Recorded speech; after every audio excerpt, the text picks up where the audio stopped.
now. All right then. Good morning, everyone. Today is February 3rd, 2021. This is a regular meeting of the members of the State Liquor Authority being conducted in Albany and also remotely. We have in the Albany office Chairman Bradley. We have joining us by video Commissioner Ford and Commissioner Fan. Staff in attendance, we have General Counsel Meyerhoff in the Albany office, Deputy Commissioner of Licensing Roberts in the Albany office, and myself, Secretary Yanni, also in the Albany office. I would just ask everyone if they can mute your lines. We're getting a little bit of feedback there. All right, thank you.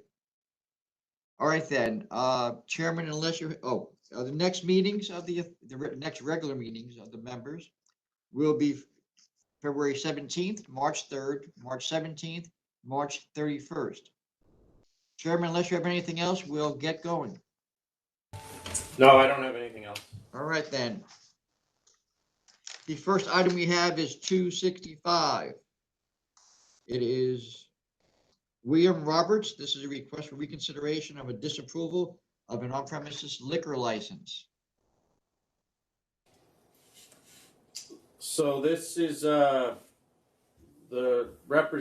attorney indicates that the previous history at this application is from 2012 and is not relevant.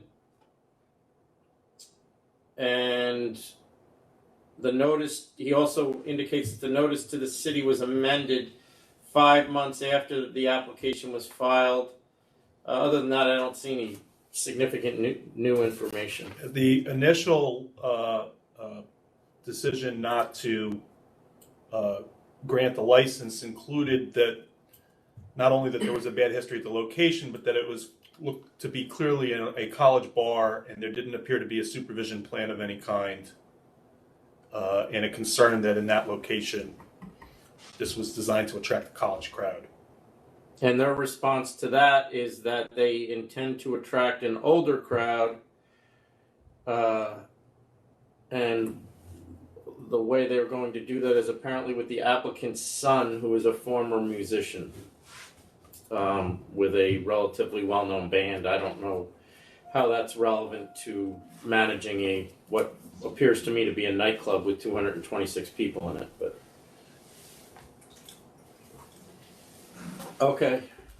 All right, with that, I'm going to call for the vote of the members, and then after that, I need to take a brief break. We're having a little issue with the YouTube stream. It's only going out with my video. I don't think everybody wants to see me for the whole meeting. So we'll just finish the vote of this matter, and then we're going to take a brief recess while I address that matter. Commissioner Fan, your vote on this. First, with respect to reconsideration, and then if you grant reconsideration on the application. I do not grant reconsideration. Commissioner Ford. You're muted, Commissioner Ford.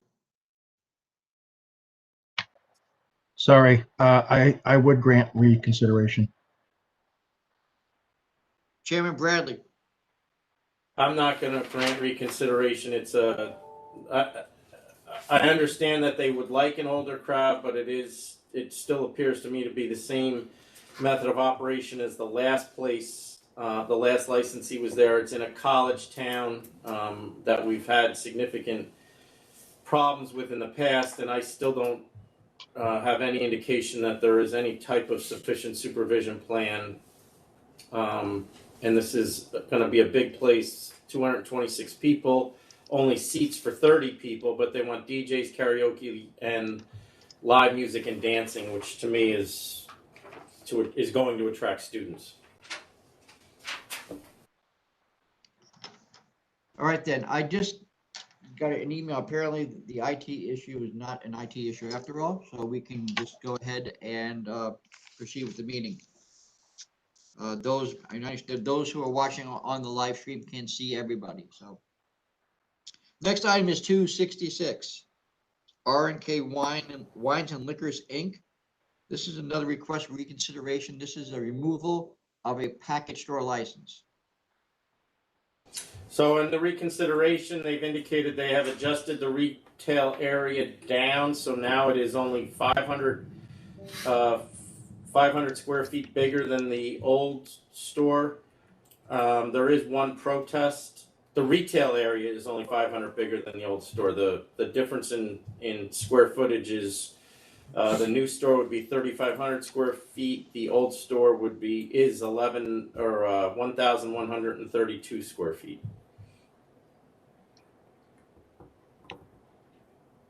All right, so with that, Commissioner Fan on the reconsideration.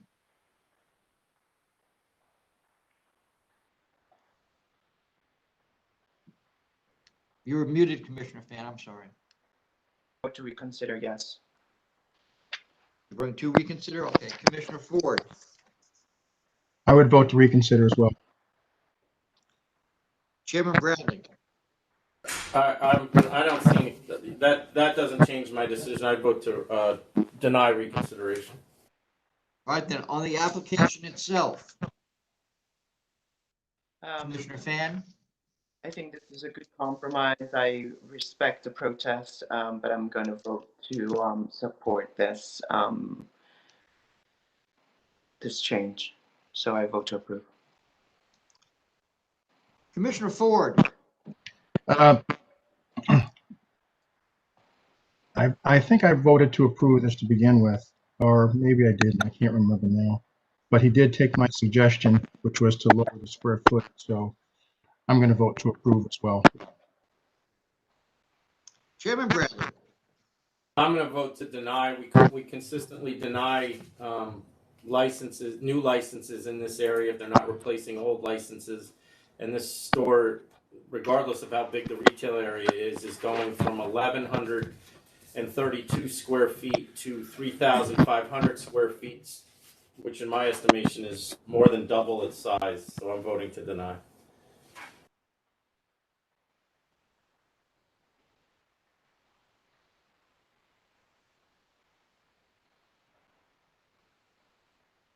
You're on Sorry. mute, Tom. Next item is 267, Two Sparrows LLC. This is a new package store license application. A store with 2 employees, applicant to manage 1,730 square feet total, 645 square feet retail. Can somebody just hit their mute because we're getting a lot of feedback?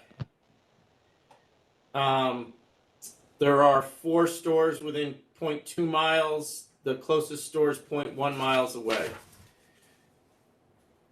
The third closest store is 0.2 miles. The applicant indicates that store is abandoned.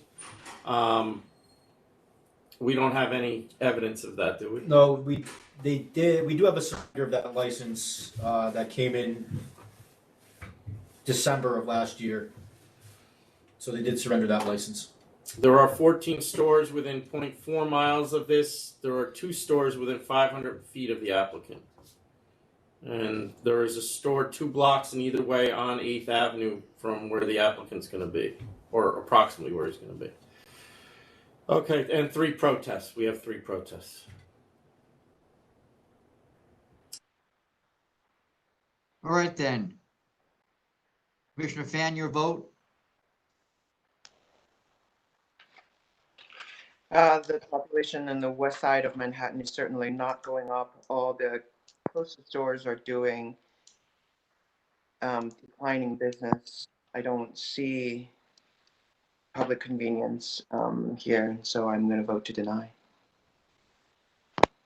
Commissioner Ford, I think this area of Midtown is saturated with stores already, and whether the other stores open or not, for me, it doesn't make a difference in this case. I think there's already enough there, and I'm going to vote to deny as well. Chairman Bradley, I'm going to vote to deny as well. I agree with both commissioners. The area appears to be saturated with liquor stores. This is a Midtown Manhattan, which is obviously a main commercial area of Manhattan, and the business would rely on people coming in for work, and right now and over the past year, that has not been happening, and I don't think anybody knows if it's going to come back the same way it has been in the past. So, given the fact that the 4 closest stores are showing declining sales, I don't see any public convenience and advantage to adding another one. Right, then the next item I have is 268. A1 Discount Wine and Liquor, Inc. This is also a new package store license application. Store with 2 employees. The principal will manage. The principal does have experience working in liquor stores. There's 1 protest. The store is going to be 918 square feet, 702 square feet retail. There are 4 stores within 1.46 miles, and the closest store is 1.07 miles away, and was just transferred to that area.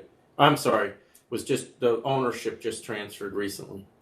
Right, so we don't have the data. We don't have data on 3 of the 4 closest because the first one just transferred ownership. The second one is a removal that just got there in 2017. And the third one is Transfer also. transferred in 2019. So the 4th closest we have to add on. Commissioner Fan, do we still have you?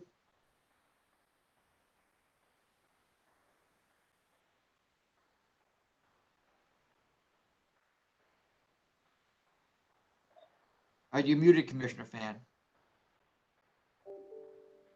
I'm sorry, I've been listening. All right then. Okay, so Commissioner Fan, your vote?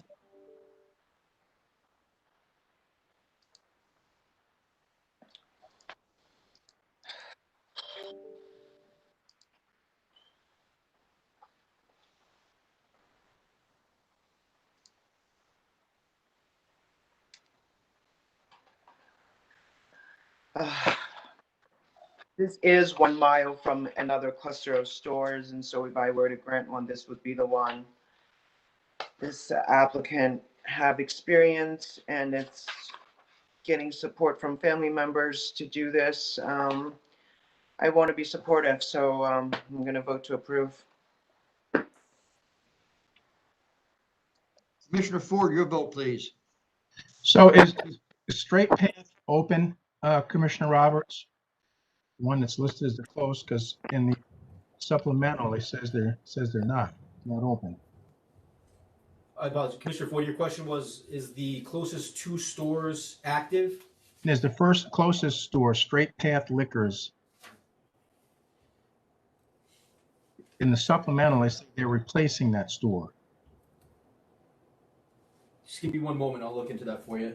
All right.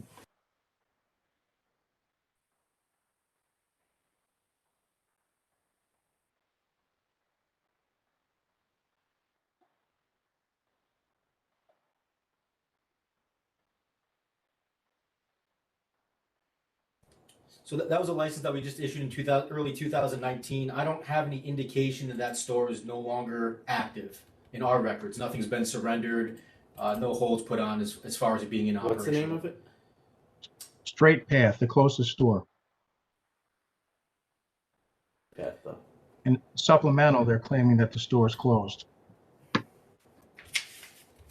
The supplemental says W&Y is the closest, but I don't know if that's what our measurements have found. Yeah, that's Straight Path.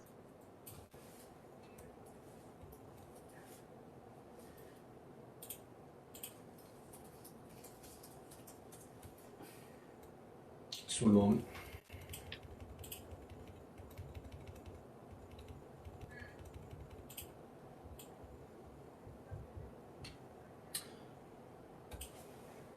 So there was a license there that expired in May of 2020. Just 1 moment, I'll check if there was any renewal filed.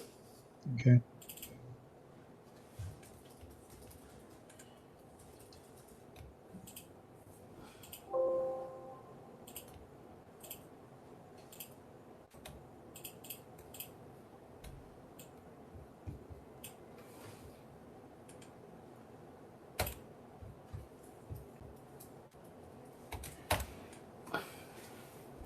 And no renewal has been filed. So that store is currently inactive. Okay. Yeah. Um,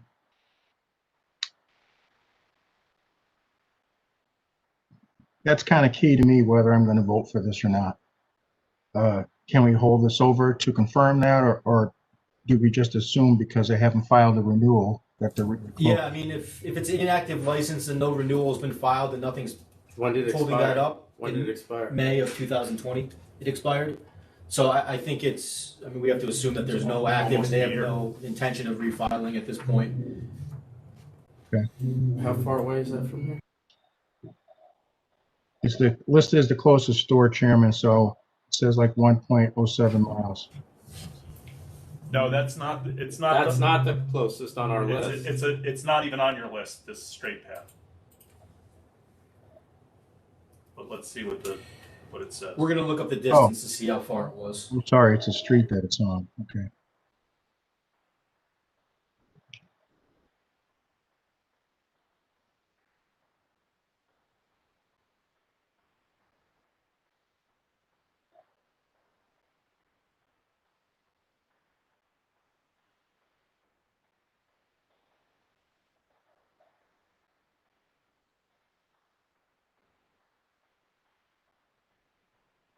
Oh, I'm sorry, it's 1331.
Can we hold this over to the end of the meeting, and I'll do some more research into the distances. Sure, let's do that, okay, so. Thank you. We're gonna wait on 268, we'll put that at the end. Next item is 269, Johnson City Express Mart, Inc. This is a CNC for $6,000. 6,000 accept. Commissioner Ford, 6,000 accept. Chairman Bradley, One more time. Except, next item is 270, Carl Place Diner, Inc., the $1,500 CNC. Commissioner Fan, I'm gonna go to 1,000. Commissioner Ford, I'll go to 1,002 as well. Chairman Bradley, all right, sorry. Go ahead. 1,000. Next item is 271, Simply Unique Caterers, Inc., it's a $2,000 CNC. I think this is a little high. I'm gonna go to 1,500. Commissioner Ford, I'll go 1,500. Chairman Bradley, 1,500. next item is 272, CCLI NY LLC, it's a $2,000 conditional offer. 2,000 accept. Commissioner Ford, Um, Sporting mask.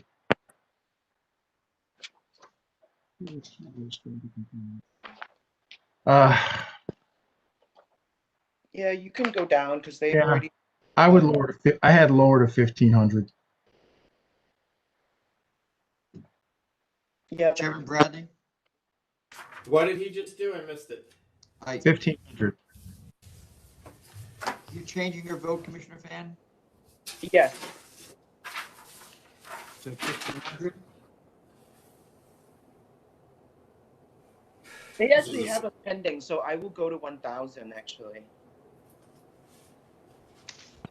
They have a what? They have an outstanding 1,500 from September 16. That's why No. it's 2,000. It's their second EO. Oh, I didn't see that. Is that? Go ahead. Yeah, but if they came together, it would have been 2,500. That's how I feel about it. No, it would have been 4,500. They're 3,000 on your second one usually. They're getting a break already. All right. All right, I'll I accept mean, they're 2,000. different. They're different dates. It's 4 months apart, but it wouldn't have been 1,500. And I'll accept 2,000. I'll accept it. Commissioner Fan, just, where are you on this? It's okay. I'll go to 2,000. The next item is 273, Bayview Hospitality Group LLC. Request to extend the deadline for the conditional approval. I'll go to August 9th, 21. August 9th, is what you said? Yeah. Yes. Commissioner Ford, August 9th, 2021. Chairman Bradley. August 9th. Next item. That should be fine. At the time, that should be final August 9th. Commissioner Ford, Commissioner Fan, you're good with that? That's a final extension? Yes. I mean, except that I see a lot of letters now arguing the DOB patent is on hold, and I worry that. Well, we're gonna have Adam. I'm having Adam talk to New York City in the next couple days to find out if that's actually true. I don't believe it is true. I think what's going on is that they have their license, and for obvious reasons, they don't want to open. And I'm speaking generally, not about this one in particular. But it puts us at a disadvantage, particularly on 500-foot cases, because if they're not open, it is impossible for us to analyze the effect that another license would have in that area when there's already a pending one there. And now it's going, all of these places that they've been approved for 2 years, which in my mind is more than enough.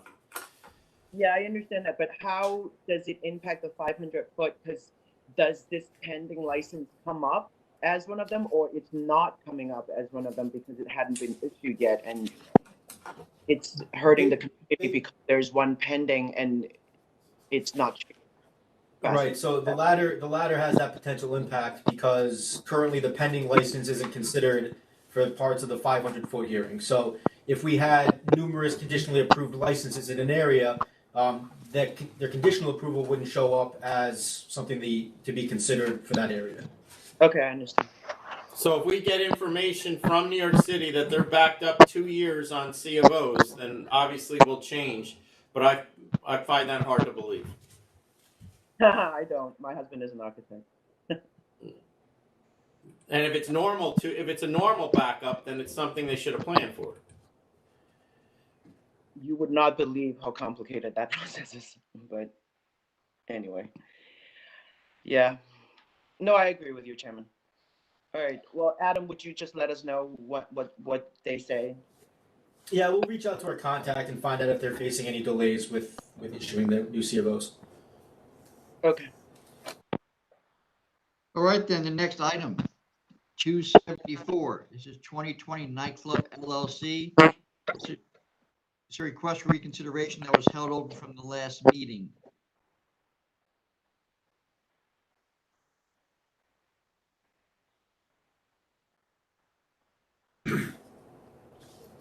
right, We held this one over because the licensee was going to submit explanation on its own request for reconsideration on the issues that led to the denial in the first place, and we do have that letter now, where the licensee discusses the aspect of this business that would be a restaurant similar to the restaurant that she had run in another location. But she has not offered to alter the method of operation in any way, which led the board to be concerned about this place continuing the bad conduct of the prior application, prior licensee in this location.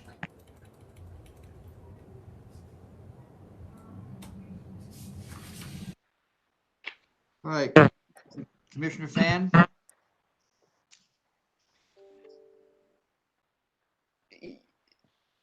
Yeah, as council said, I'm still not sure how a catering license can be applicable to a nightclub method of operation, and this seems very ambitious. And there's insufficient security plan to cover the nightclub portion of this, so I'm gonna vote no on reconsideration. Commissioner Ford? I was going to vote yes on consideration, but I thought they had provided a decent security plan, and they were going to be operated as a split facility, more than half capacity each side.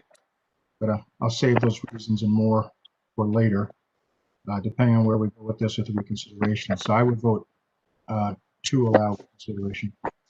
Commissioner Fan, just for the record, they're applying it as a cabaret, not a catering license.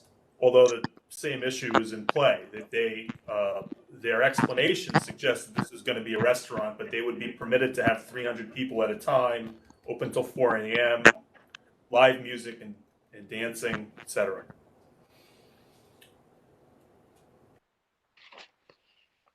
All right then, Chairman Bradley on the request for reconsideration.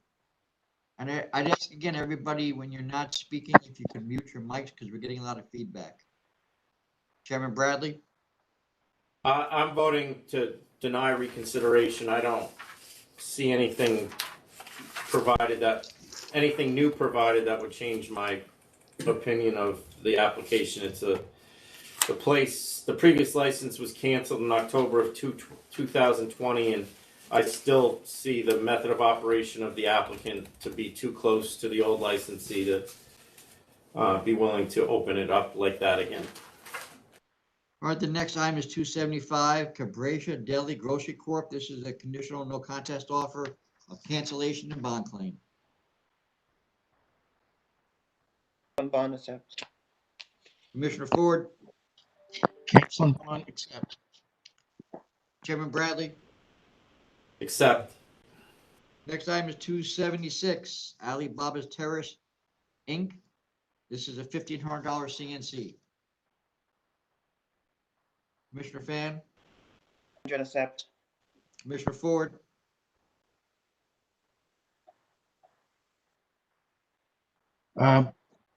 Based on their longevity, I was willing to go down to 1,000. Chairman Bradley? I'll accept. Next item is 277, JDDB Hospitality LLC. This is a $1,500 conditional offer. 1,500 accept. Commissioner Ford? 1,500 accept. Chairman Bradley? Accept. 278, Hill Country Farm Brewery LLC. It's a $1,500 conditional offer. 1,500 accept. Commissioner Ford? 1,500 accept. Chairman Bradley? Accept. Next item, 279, TC Inn Inc. It's a $1,500 conditional offer. 1,000. 1,000. Yes. Commissioner Ford? I was at 1,000 too. They've been in operation since 1987. Chairman Bradley. I'll go to 1,000 because of the lengthy good history. Next item, 280, Adelphi Brothers Tavern and Lounge, Inc. This is a default at pleading. Commissioner Fan,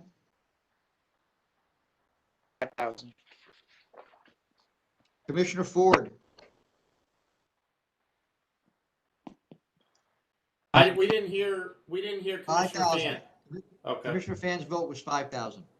Okay. Yeah, I'll go for 5,000 as well. They wouldn't allow officers in, had to call backup units to get in, so it's pretty uncooperative. 5,000. Chairman Bradley, 5,000. next item is 281, Dunco Inc. It's a $6,000 conditional offer. Tom, do they get a discount here for the ATAP training or Nope. not applicable? The penalty reduction, or both penalty reductions are only available if it's the first offense within 5 years. First Okay, offense for anything within 5 okay. years. All right, I'll accept 6,000. Thank you. Commissioner Ford, Accept. Chairman Bradley. Accept. Next item is 282, Castella Petrog Inc. It's a $1,500 conditional offer. Commissioner I Fan, will accept 1,500. Commissioner Ford, Accept. Chairman Bradley. Accept. Next item is 283, OTB Acquisition Inc. LLC. It's a $1,500 conditional offer. 1,500. I'm sorry, was that Commissioner Fan? 1,500. 15, all right. Commissioner Ford, 1,500 accept. Chairman Bradley. Accept. Next item is 284, Farm Country Kitchen Inc. It's a $1,500 conditional offer. 1,500 accept. Commissioner Ford, 1,500 accept. Chairman Bradley. Accept. Next item is 285, Franco Mario's Restaurant Inc. $1,500 conditional offer. 1,500 accept. Commissioner Ford, I was at a counter offer of at least 2,000. They had 79 patrons altogether. So I still think that's being easy, but I would counter at 2,000. Chairman Bradley. Hold on 1 second.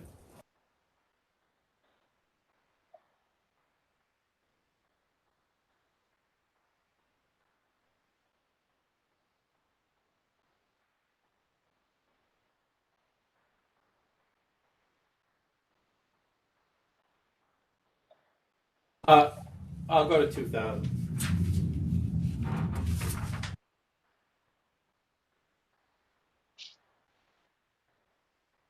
All right, then, the next item is 286, Rocky Point Ale House, Inc. CNC of $1,500. 1,500 accept. Commissioner Ford, 1,500 accept. Chairman Bradley. Accept. Next item is 287, Elmaya Tavern Corp. It's a $1,500 conditional offer. 1,500. Commissioner Ford, 1,500 accept. Chairman Bradley. Accept. Next item is 288, JKK Restaurant LLC. It's a $1,500 conditional offer. I accept 1,500. Commissioner Ford, 1,500 accept. Chairman Bradley. Accept. 289, Havens Brewery LLC. It's a $1,500 conditional offer. This has been around since 1995. It's one employee with no mask. I'm going to go to 750. Commissioner Ford, I'll go to 750 as well. Same reasons. Chairman Bradley. $750. Next item, 290, ETM Apple LLC. It's a $1,500 conditional offer.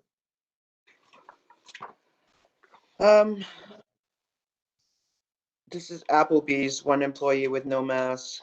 I'm gonna go to 1,000.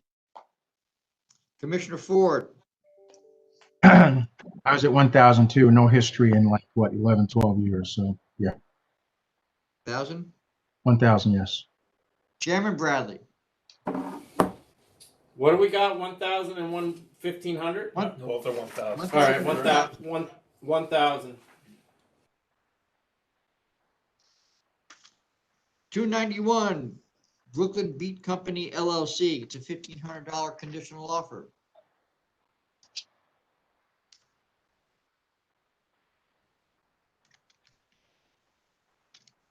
$1,500. Commissioner Ford, 1,500, accept. Chairman Bradley, Accept. next item is 292, Unknown Bass LLC and Aleo LLC. It's a $1,500 conditional offer. Accept 1,500. Commissioner Ford, 1,500, accept. Chairman Bradley, Accept. 293, Cancun Bar and Restaurant Corp. It's a $3,000 conditional offer.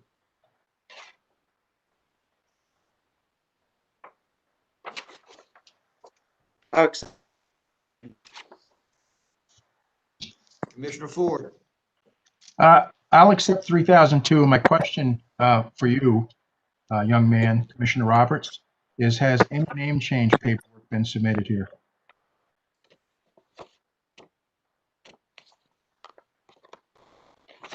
My guess is no, it was 3 months ago.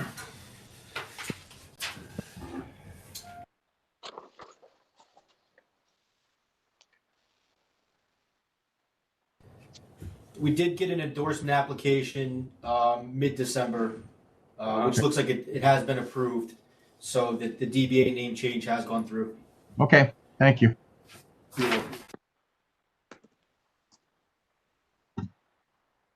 so Commissioner Ford, you accepting the offer? Yes, sir. 3,000, accept. Chairman Bradley, Again, I'll accept. next item is 295, Taste of North China, Inc. It's a $1,500 conditional offer. I'll accept 1,500. Commissioner Ford, Tom, you just called it something else. no, you called it 295 and said Taste of 294. North China. Yeah, 294, Taste of North China, Inc. Correct. Okay. Commissioner Ford, Accept. I accept 1,500. Chairman Bradley, Accept. 295, Lynn's Garden Restaurant, Inc. $1,500 conditional offer. 1,500. Accept. Commissioner Ford, 1,500, accept. Chairman Bradley, Accept. 296, Wondrous Inc. This is a request to extend the deadline for the conditional approval.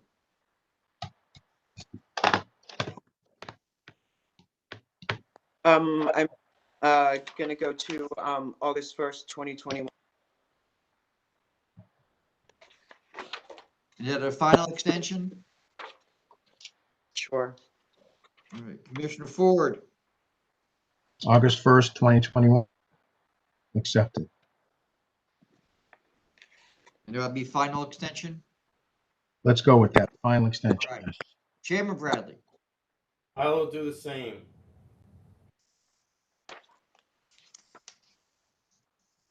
next item is 297, Mania F. Ali. It's a request for reconsideration.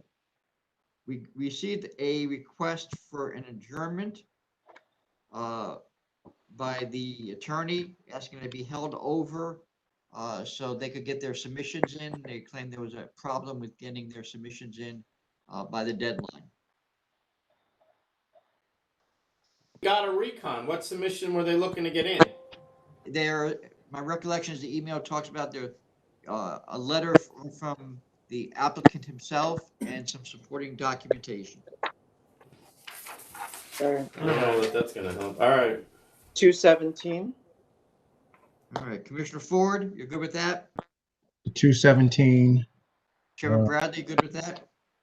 Yes. The next item is 298, James Candy and Grocery Corp. This is a request for reconsideration of a grocery store beer and wine products license.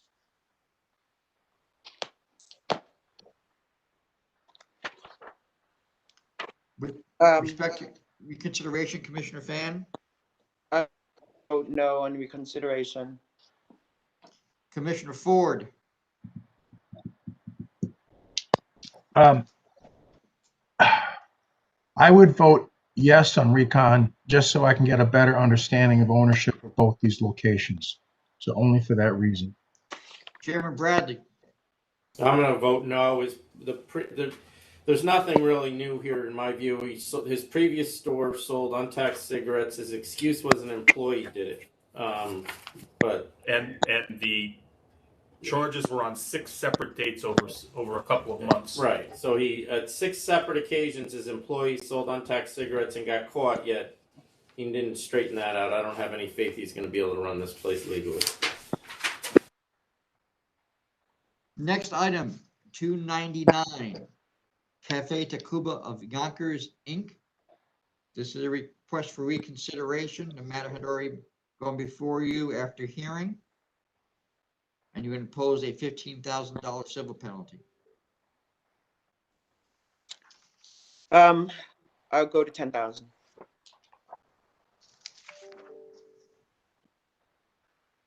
Well,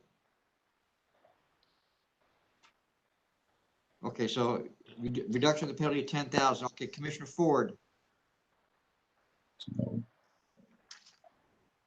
I would vote for recon too. I had dropped to 10,000 as well. and just to be clear, that's 10,000 one payment. You're not considering the request for a payment plan No. with the return of the license right away. No, we don't do payment plans, do we? No. No, that's not the practice. All right, Commissioner, Chairman Bradley, I would deny recon. all right, then the next item is 300, Wolf's Beer Garden Syracuse, Inc. This is a no contest plea. I'm at 1,000. Commissioner Ford,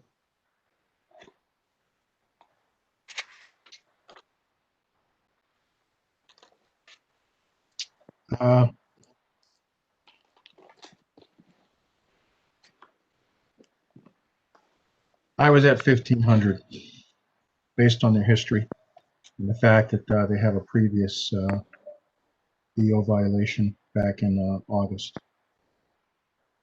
Chairman Bradley,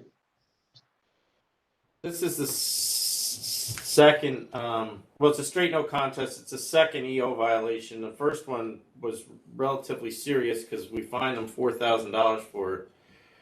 So I was at 2,500.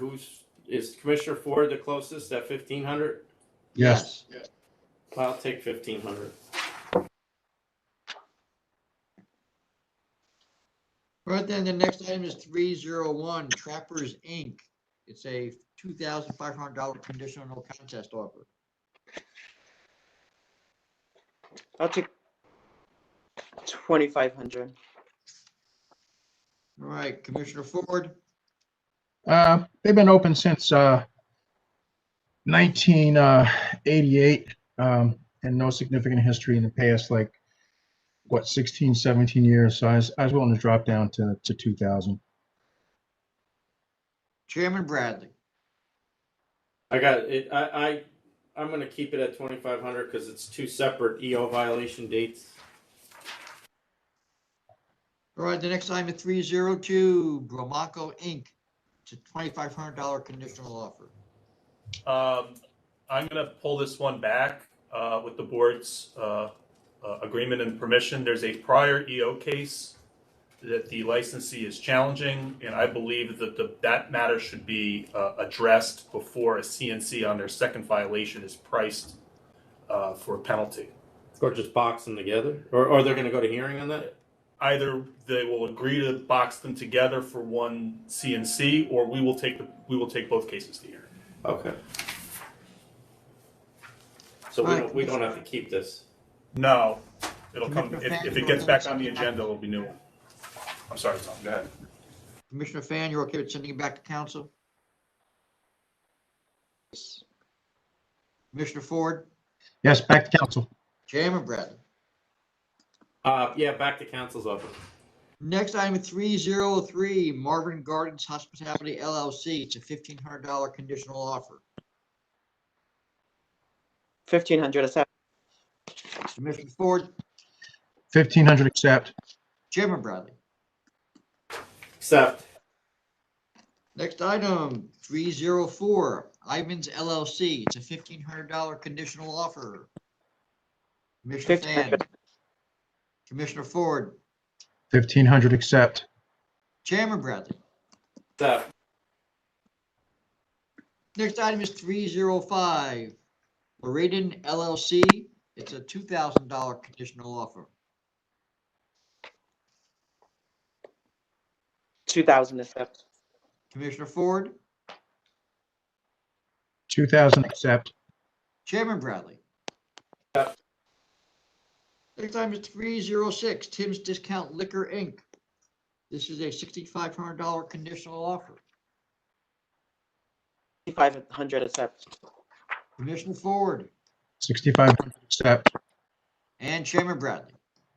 Accept.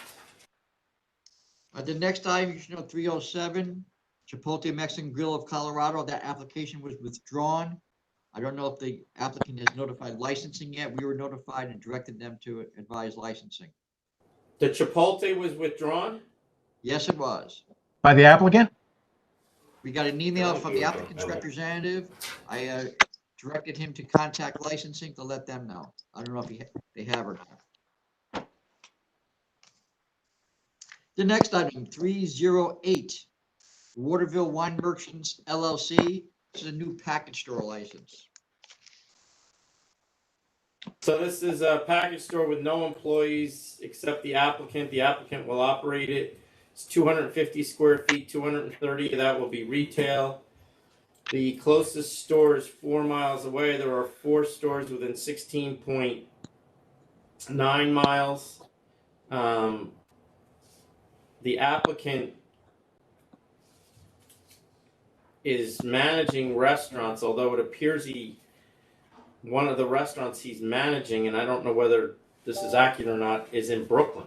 So I don't know how he's going to run a liquor store and manage a restaurant, or what his role is in the restaurant. He actually says he's working at 2 restaurants, both of which are in Brooklyn. And that's all I got. And there is one protest, the closest store protest. There's also a support letter from the mayor. There used to be a store in town, and there is not one now.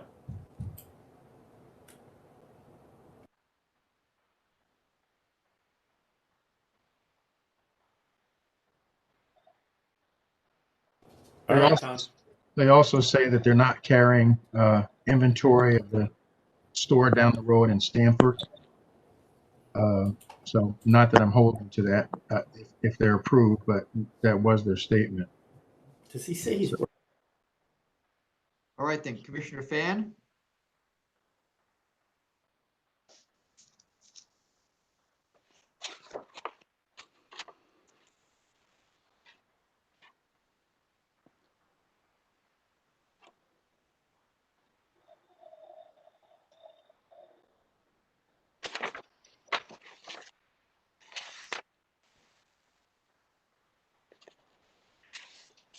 Can you just give me one moment? sure thing.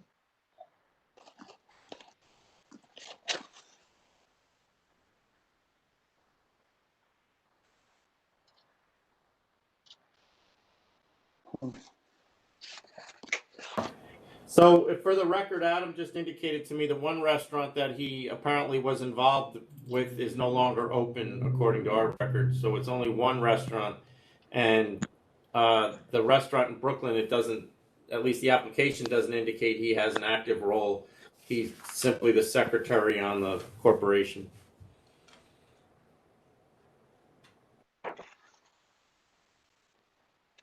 Well, yeah, being the secretary is important though, Chairman. Sometimes. Turn it on.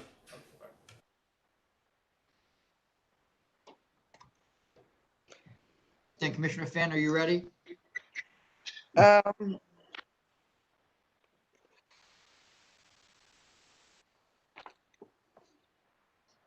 ay. I'm really not sure about this because regardless of the Brooklyn restaurants, Chairman, he still lives almost 2 hours away from this location.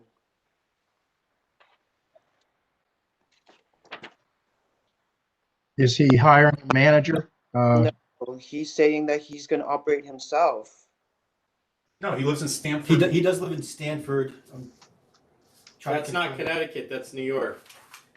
I know Stamford, New York is an hour. It's an hour and 40 minutes away from Oh wait, let me just see. No, it's not. It's in fact closest store is 4 miles away and is in Stamford, I believe. Yeah, it's right down Route 10. Wait, hold on. Oh, sorry, I was searching the wrong thing. All right, I'm gonna vote. Thanks for clarifying that. All right, Commissioner Ford. This store is in the hamlet of Hobart. I mean, hamlets don't get much smaller than Hobart. I'm surprised they don't have a store.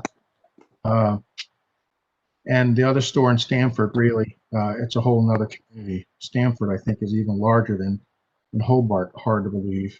We have a letter of support from the mayor. It's replacing a store that was there before. And I think it's only like, what, 230 square feet of retail. It would unquestionably provide public convenience and an advantage to the residents of Hobart. So I approve. Chairman Bradley. I'm going to approve as well. Just in my mind, just the distances between the 4 closest stores is more convenient to the people of Hobart. The closest store is 4 miles away. Plus, the 3 closest stores have all shown an increase in sales as well. Next item, 309, Con Cafe Corp. This is a default at pleading for 13 charges.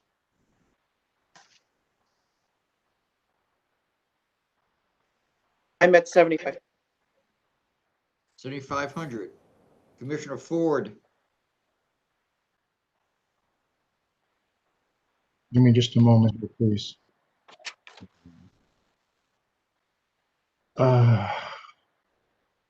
Yeah, a lot of fire safety violations, procedural stuff. I'll go with 7,500 as well. Chairman Bradley. I would go to 5,000. All right, the next item is 310, Katrina's on 3rd Avenue, Inc. This is a $1,500 conditional offer. 1,500 accept. Commissioner Ford.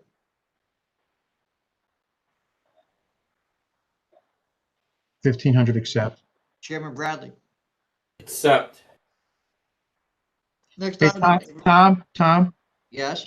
Can we go back? Can we go back to 309? I'm going to go with the chairman on this one to 5,000.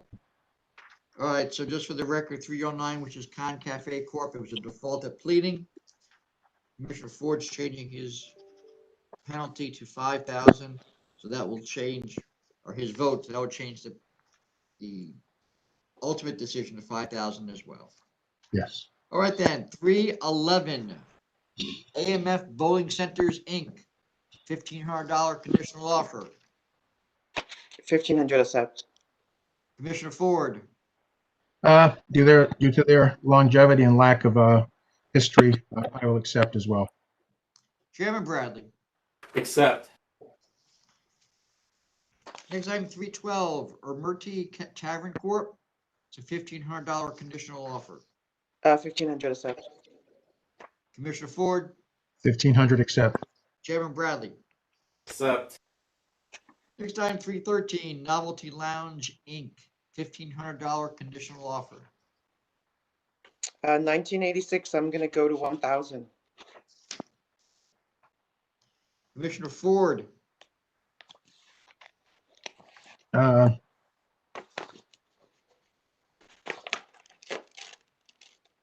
I'll go to 1,000 as well. Chairman Bradley. I'll go to 1,000.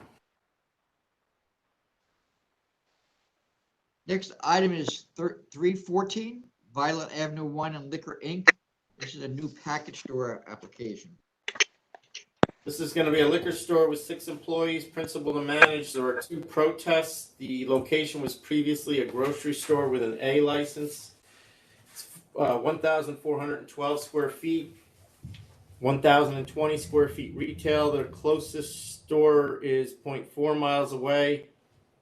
There are 5 stores within 3.5 miles away. We just opened the closest store, which is 0.4 miles away, in October of 2020.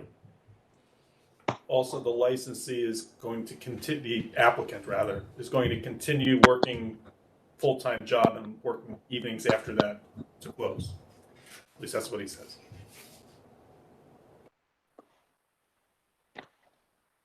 All right, Commissioner Fan,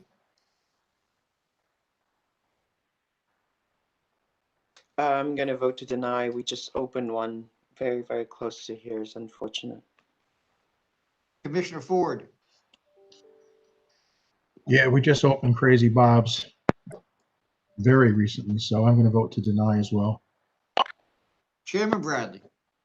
I'm going to vote to deny as well. The closest store is just opened in October of 2020, and we have no way of knowing what the sales of that store are going to be and how they're going to affect the demand for alcohol in the area. Well, the next item is 315, Aroma Enterprises, Inc. This is a new on-premises liquor license application. It's a restaurant with 4 employees, no security, principal to manage, and also will hire an additional manager. They want recorded music and a jukebox. The max occupancy is 174, 20 tables with 48 seats, 19 seats at the bar. The community board stipulated with them to close at 2 a.m. for the first year. The location does have significant adverse history, and the applicant is on another license that does not have much adverse history. The prior license here was summaried by us in December of 2019. The charges are still pending, but the license has long since expired and has not been renewed. So we're going to have to make it, if we do grant this, we're going to have to make it conditional on that license being canceled as a result of those charges. Yeah, we can see if we can. I don't. We can see if we can take care of it through the licensee and settling the pending charges. But if not, then maybe we just bring them up as default. yeah. Yeah, it would be the alternate. Okay. All right, with that, Commissioner Fan. With the condition that Chairman mentioned about the prior license, I will vote to approve 1 a.m. across the board, Tom. Commissioner Ford. The last license here was canceled because of being a nuisance to the community. But the community board seems to be good here. As a matter of fact, they're unanimous with their 2 a.m. across the board closing for the first year. I would go with that as well as no promoters. What is their music situation that they've asked for? I missed that. Music, Yeah. it's recorded music and a jukebox. Okay. Yes, I'll allow that as well. No dancing. No promoters. 2 a.m. across the board. All right, so your 2 a.m. plus the condition about the existing license Yes. All right. Commissioner, Chairman Bradley, I will also approve with the same stipulation. which was, we have Commissioner Fan said 1 Commissioner a.m. Fan, 1 a.m., the 1 a.m. stipulation. So, all right, can we do 1 And a.m.? and the condition that the other license is, that the charges get resolved before we grant this license. So, can I get a couple conditions in here? So 1 a.m., I'll go with that as well. How about, and the no dancing and no promoters? Yes, Can we- I'll go with that. So, That's already part of their application. like I said, 1 a.m. All right then, so I think we're all on the same page. Yes. 1 a.m. and it has to resolve, and the current license has to be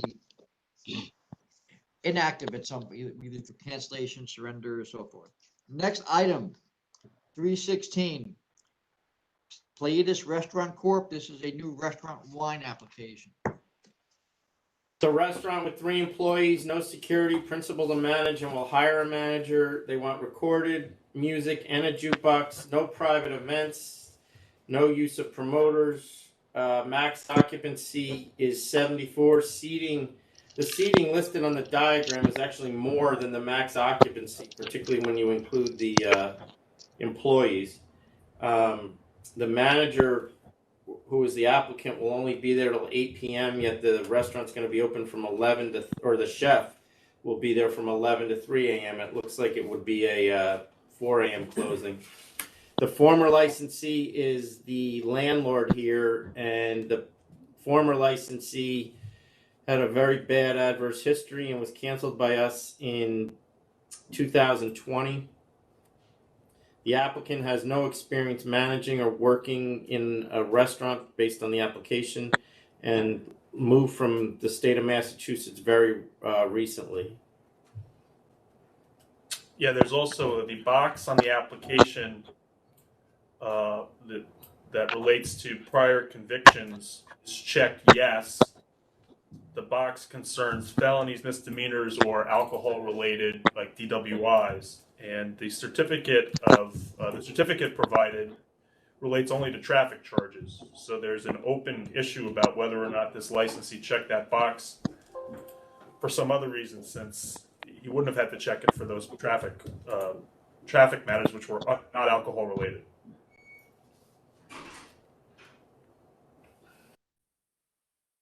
All right, with that, Commissioner Fan, I'm gonna vote to deny. Commissioner Ford,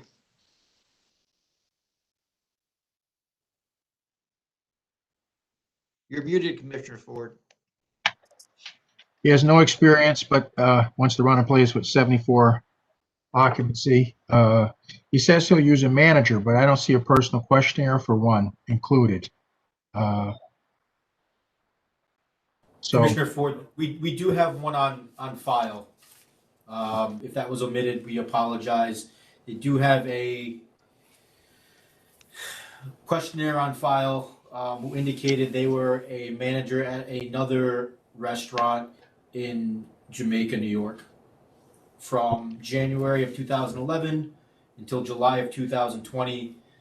Based on that questionnaire, it does look like this place is operating without a liquor license. okay. And presumably without liquor. Correct. Can we then just hold this matter over? Because if I'm missing some information, I don't want to vote without that information. Can we just give it another 2 weeks to review the document? Is that okay? Sure. What is it that you're holding over for, Commissioner Fan? I don't have that personal questionnaire that Adam is talking about. Okay, all right. All right, so holding it over to the 17th to add the manager's personal questionnaire to your record. Yes, is that okay? All right. Commissioner Ford, Yes. Chairman Bradley, Yes. Is this a good time for just a 2-minute break, please? Yeah. okay. A brief you. recess.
Can you guys hear me? We can Yeah. hear you. Okay, awesome.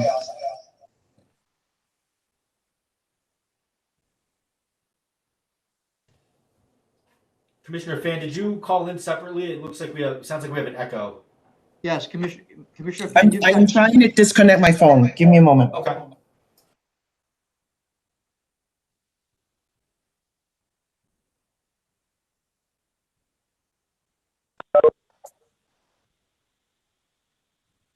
Okay, can you guys still hear me now? yes, we can hear you. Awesome. Now my laptop works. I don't know what is going on, but okay. All right, At least it works now. Thank you for your patience. okay. All right, we're just gonna go back and, Hey, Tom? right. Tom, Hold on just everybody just hold on for a second. All right, I'm gonna, Give me just a minute. I'll be right back.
all right.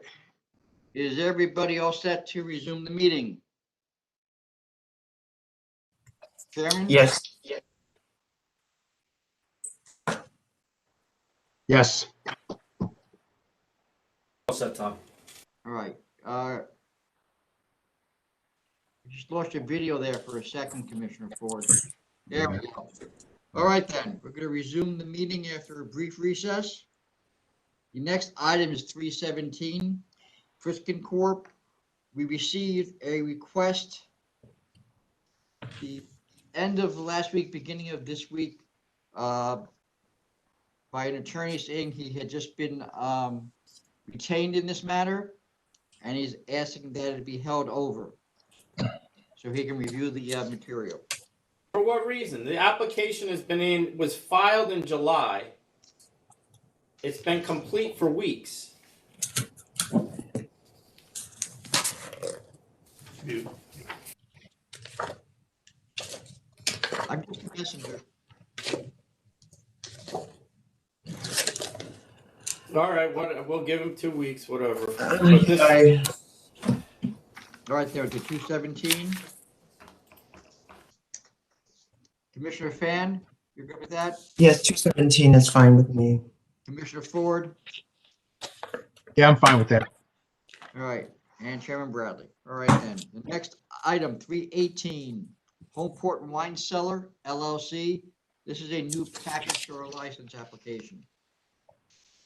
a package store with 2 employees. The applicant will manage. He also managed his wife's store. It's 976 square feet. All of it will be retail.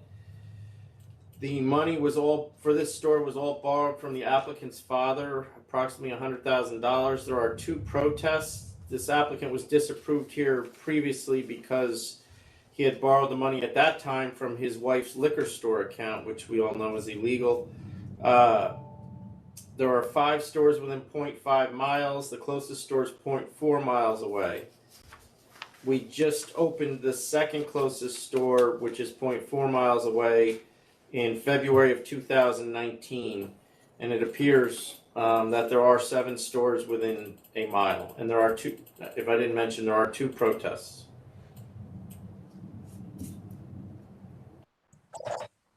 All right, so with that, Commissioner Fan, are you ready to vote? Yes, 4 of the 5 closest stores are showing declining numbers, including the one that the wife owns. So I don't see public convenience here. I vote to deny. Commissioner Ford? Yeah, I see 5 stores within less than a mile. None of them really knocking it out of the park. So seems like the market is already split up significantly and public is being served. So I'm voting to deny as well. Chairman Bradley? I'm going to vote to deny. We just opened the second closest store, which is 0.4 miles away, which is the distance the closest store is as well. And that's only been open about 2 years, and I don't know that we can see the effect that that's going to have on the demand for alcohol in the area. So at this point, I'm not ready to find public convenience an advantage. All right, the next item is 319, Calverton Grill, Inc. This is an application to change the method of operation. It's a restaurant with 6 employees, no security. Principals will be managing. It's a restaurant / billiard parlor, which is already open. Then it's a max occupancy of 162 people. There are seats at tables for 36, 10 seats at the bar. Currently, they have recorded music and a 2 a.m. close. They want recorded live DJ, karaoke, jukebox, and patron dancing, and a 4 a.m. close. You were gonna adjourn this one? And I'm going to ask that, based on reviewing this, I'd like to reach out to the municipality to find out what their take on this is. So I'm going to ask to adjourn for 30 days. So two meetings, Tom? 3-3. Yeah, that's fine.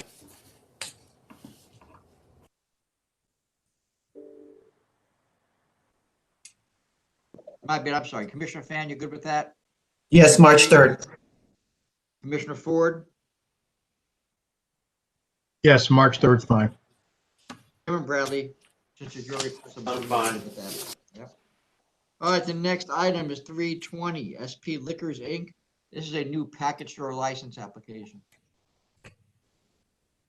Store with 2 employees, 1,360 square feet, 1,080 feet will be retail. There are 4 protests. The closest store is 0.7 miles away. There are 4 stores within 2.5 miles. And there are 11 stores within 4 miles, according to the opposition. There are protests that include concerns about the church across the street, panhandlers in the area, and danger, and it's 1 block from a boys and girls club, and not the right ad for the community, one of the protests says.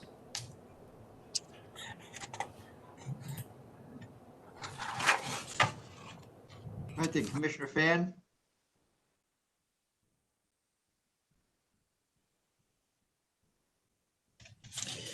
I'm going to vote to deny, given the protests and the community concerns here. I don't see public convenience. Commissioner Ford,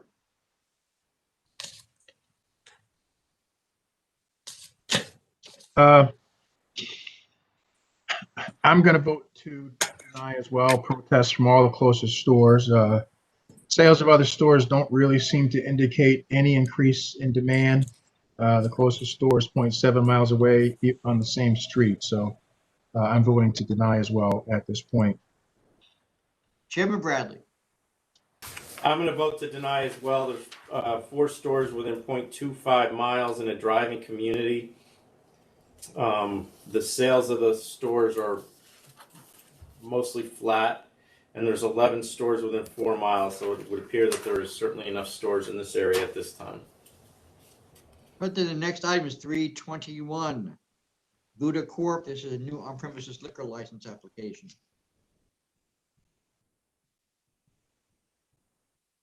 So this is a restaurant with 9 employees. There will be security. The principal will manage recorded music and DJ with no dancing, no promoters or private events. The max occupancy is 74 people. There are seats for 49 and 7 seats at the bar.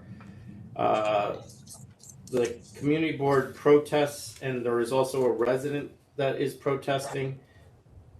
The earlier applicant was denied at this location due to financing concerns. Prior applications by third parties were also denied for the same reason.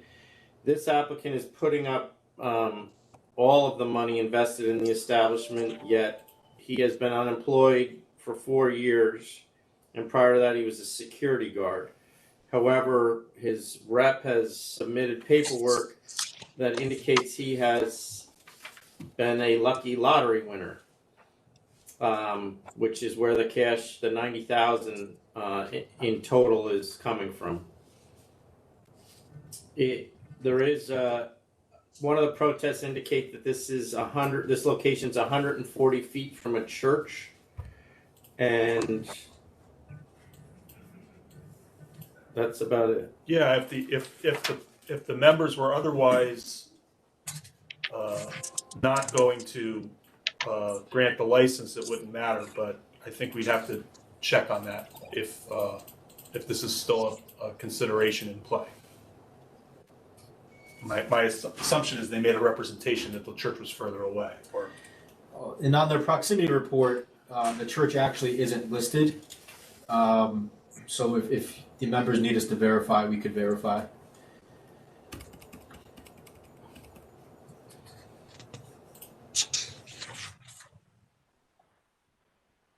All right, so Commissioner Fan, With intense community objection, a letter from the community board and letters from neighbors and petitions that have been that people have actually made the effort during this pandemic to collect. It looks like it was collected in person. And so with all of that, I'm going to vote to deny. Commissioner Ford, It's pretty stiff opposition from the community board. Said that this location has been a source of complaints and a nuisance for the 34th precinct. Adam, do we have any record of adverse history for this location that would concur with that? Because from what I'm seeing, I don't see that. Just one moment.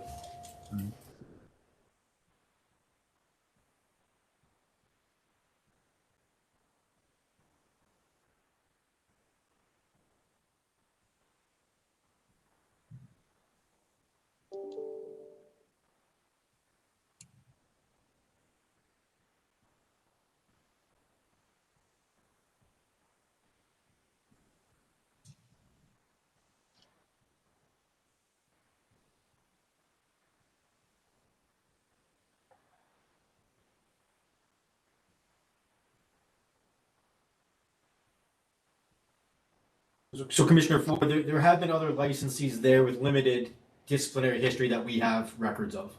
Okay, all right. Thank you, Adam. Still noting all the opposition. And I'm still not comfortable with the financials. He says he won the lottery, but I don't see proof of that. So I'm voting to deny.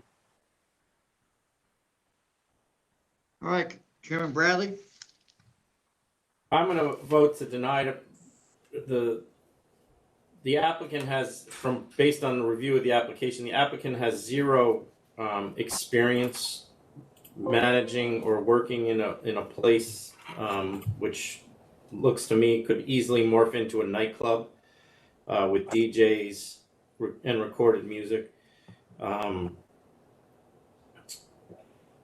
The applicant submitted stipulations to the community board with a closing time of 1 a.m. and then 2 a.m. on the weekends, yet the application itself conflicts with those stipulations, and the CB still objects to the application. So because of the lack of experience in the type of place that this looks like it's going to be, I'm voting to deny. And let me just put on the record, because we do have a document that relates to the lottery Okay, in the record. I don't want that to be the sole basis on which you. I don't think it is, Commissioner Ford, but I just wanted to make it clear that they did put in something that said that he did win the lottery. I'm saying they said it, but did they provide any proof of it? Commissioner Ford, we do have a letter from the New York State Lottery, a copy of the lottery ticket and bank statement showing the deposit for the amount established in that letter. Okay, awesome, good for them. I'm still voting to deny, though. Fair enough. all right, then the next item is 322, Vona L. DK LLC. It's a request to extend the deadline for the conditional approval. This is yet another BOP related ask to delay. I'm gonna go to July 16, 2021. Commissioner Ford,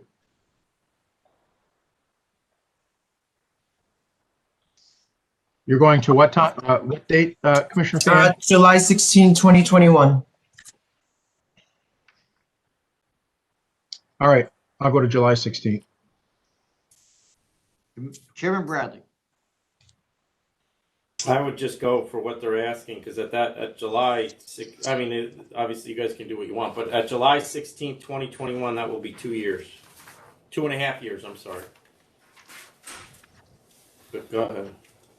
all right, then the next item, 323, 547 Lennox Barbecue Rest Corp. This is a $6,000 conditional offer. 6,000 accept.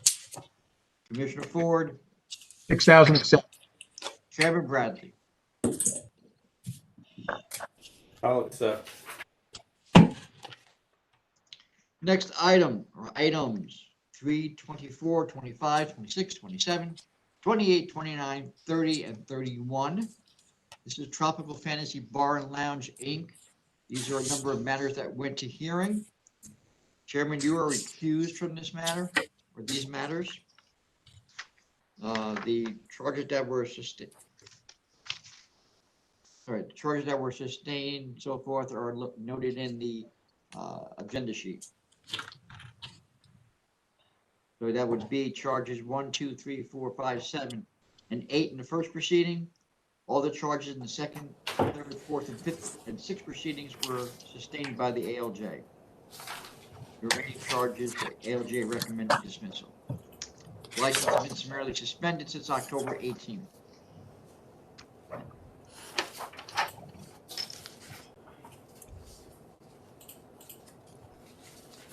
Commissioner Fan, Okay, I'm gonna vote to sustain in the first proceeding charges 1, 2, 3, 4, 5, 7, and 8. Charges 1 through 12 in the second proceeding. Charges 1 through 5 in the third proceeding. Charge 1 in the fourth proceeding, charge 1 in the fifth proceeding, and charge 1 in the sixth proceeding. There's a seventh proceeding. Yeah, and I know, I'm dismissing 6 and 9 in the first proceeding and dismissing all charges in 7th and 8th. And I'm gonna be, All right. I'm at cancel and bond. all right, Commissioner Ford, Commissioner Fan, in the first proceeding, did you say 1 through, you're sustaining 1 through 4 or 1 through 5? Just make sure I heard you correctly. Yes, it's 1, 2, 3, 4, 5, 7, and 8. Got it. Okay. All right. she concurred with the ALJ. Yes, yes. Okay. I'm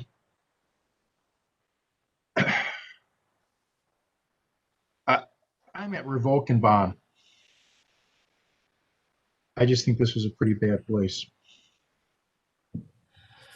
Adam, does the licensee have other locations, have other licenses?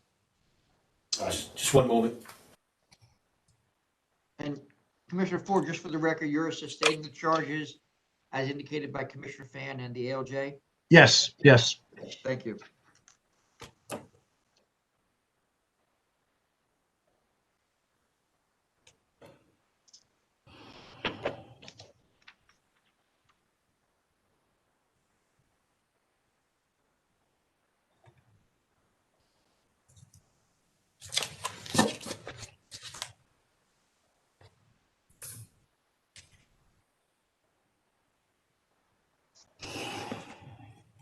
They have no other licenses, Commissioner Fan.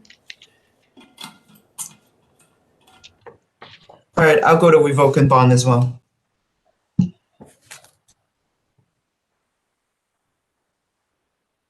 right then. The next item, 332, Thai Golden House, Inc. This is a $1,500 conditional offer. Did you say the chairman was recused on the last one? Yes, he was.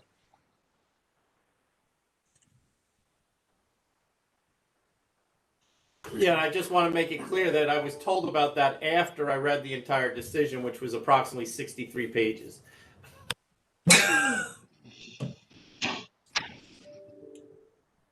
Okay.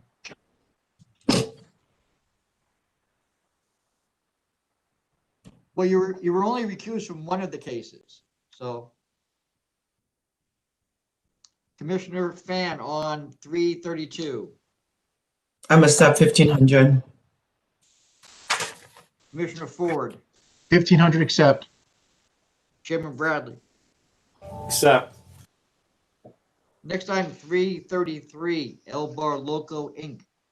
This is a request for reconsideration of a full board decision to disapprove an on-premises liquor license application.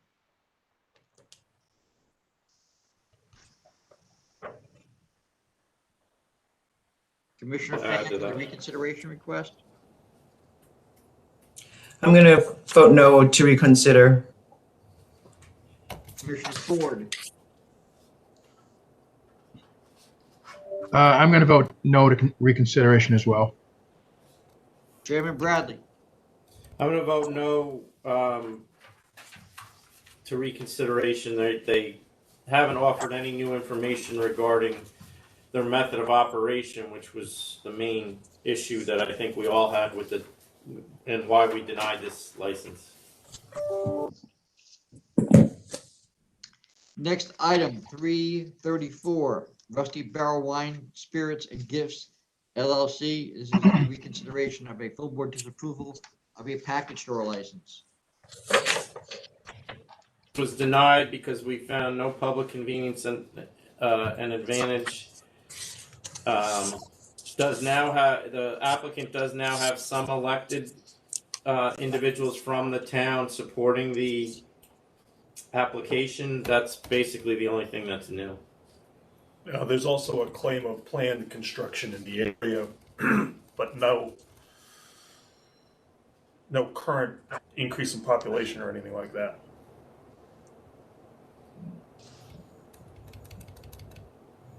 Commissioner Ford, we've had the discussion before. I think last time we spoke about this, the town of Waterloo did not need a second store. What's your view on it now? Well, the closest store is 4/10 of a mile away, but it's on there's a parking lot, it's on a road, more like a highway. Not that necessarily highway. And this is going to be within downtown, although downtown Waterloo is not, it's not like downtown Manhattan by a long shot. So I understand the support of the mayor and so forth. At this point in time, though, I still don't find a reason to reconsider at this point. So I would vote to deny reconsideration. All right, I'm going to go with Commissioner Ford. I'm going to vote to deny reconsideration as well. Chairman Bradley. I vote to deny reconsideration. I just don't see anything, other than the support from the elected officials, I don't see anything that would change my view regarding the lack of public convenience and advantage. Our next item is 335, Zebra Lounge NY2 Inc. This is a matter that went to hearing. Both charges were sustained by the ALJ. The license has been summarily suspended since September 4th. There's also a related case, just so you know, 346. Is a conditional no contest offer to charges. The offer is cancellation and bond claim. Yeah, just to clarify for the record, the charges in the case that's at agenda 346 were actually issued in the middle of this hearing that was taking place on the summary suspension case, even though it's from an earlier date, and is just about an occupancy sign and a fire extinguisher. Apparently, after losing this hearing, or at some point, the licensee decided, I believe there's some issue about a fire in the area, and decided that they were going to give up the license because they're offering cancel and bond on these minor charges. But prior to all that happening, the board refused to take a cash penalty, C&C, and countered at cancel and bond, and then declined the reconsideration, and then they went to hearing and lost at hearing. So I do believe that we need to assess discipline on the hearing case first, and then decide. Anyway, I've said enough. All right, with respect to item 335, the matter that went to hearing, I'm at cancel and bond. Commissioner Phantom, I'm at cancel and bond. and sustaining both charges. Yes, The please. ALJ. Yes. Commissioner Ford, I'm a cancel and bond as well. Chairman Bradley. Cancel and bond. All right, so take 346 next. I accept cancel and bond and 346. All right, I'm just gonna suggest you accept it, but just for cancellation, since the bond's being claimed on the other matter. Fair enough, or you want to do it the other way? It's up to you. Okay, you can do Okay. 6. Commissioner Ford, That's fine. Cancel only. Chairman Bradley. So, Next item is 336. Dundon Inc. It's a $1,500 conditional offer. We'll go to 1,000. Commissioner Ford, No history. I'll go with 1,000 as well. Chairman Bradley, 1,000. next item, 337, Barossa Inc. It's a $1,500 conditional offer. I'll go to 1,500. I'll accept 1,500. Commissioner Ford, 1,500 accept. Chairman Bradley. Accept. Next item, 338, Axes and Ales Inc. This is a CNC of $7,500. This license has been summarily suspended since January 2nd. I'm going to go down to 5,000. Commissioner Ford, That's exactly what I had, 5,000. Chairman Bradley, I'm going to stick with the 7,500 only because I am not going to condone them hiding their activities, which is what was going on here. I don't believe that they were trying to hide it from customers. They were trying to hide it from us. all right, the next item is 339, Nuvo Diamante Inc. It's a $1,500 conditional offer. Accept 1,500. Commissioner Ford, 1,500 accept. Chairman Bradley. Accept. Next item is 340, M-Star Hong Kong Cafe Inc. It's a $1,500 conditional offer. Commissioner Fan,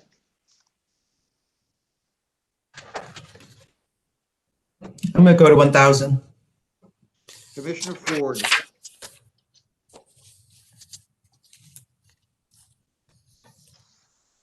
I'll do 1,000. Chairman Bradley. 1,500.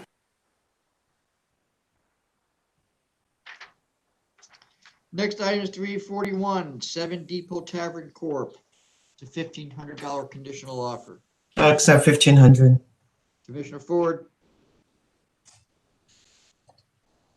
1,500 accept. Chairman Bradley. Accept. Next item is 342, Cooperstown Distillery LLC. $2,500 conditional offer. I think this should be higher.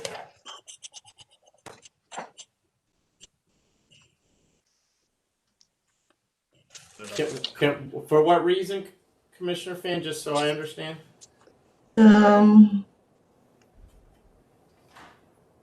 Because they're serving liquor.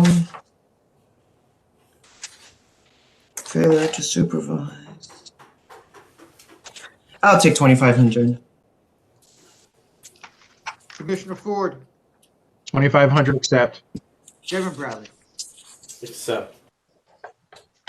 Next item, 343, Franchise Gourmet Deli Corp. This is a default on an unveiling charge. License expired back in September. Cancel and bond. Commissioner Ford, Cancel and bond. Chairman Bradley. Cancel and bond. Next item, 344, Sri Guru OM Inc. This is a $3,500 conditional offer. 3,500 accept. Commissioner Ford,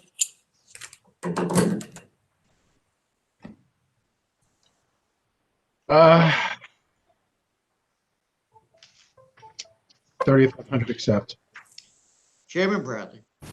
Accept. Next item, 345, 21 and Counting LLC. This is a $1,500 conditional offer.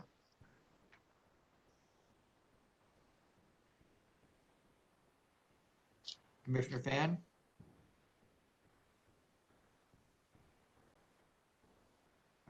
Commissioner Fan, we lost your audio again.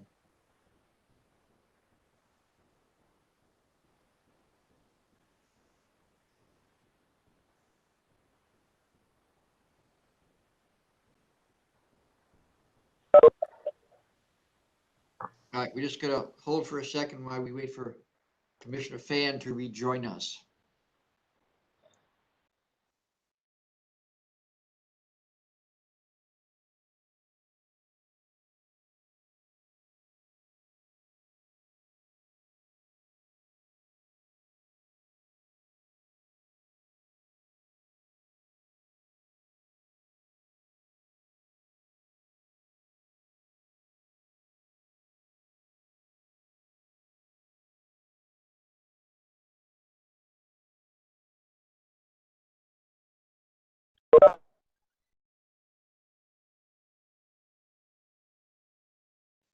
Commissioner Fan, can you hear and see us again?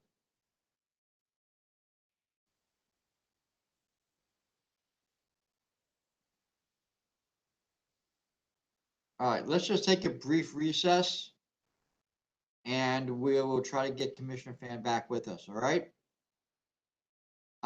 Commissioner Ford and Chairman, I'm gonna move you to the lobby just while we're doing this little brief recess we get going. Okay.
Commissioner Fan, can you hear and see me?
I'm back on my phone.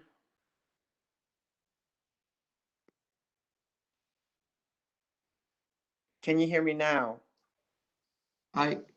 Yes, Commissioner Fan, can you hear and see me? Yes, I'm sorry. All right, sorry, let me just get the other. All right. I'm sorry about that. So insane. All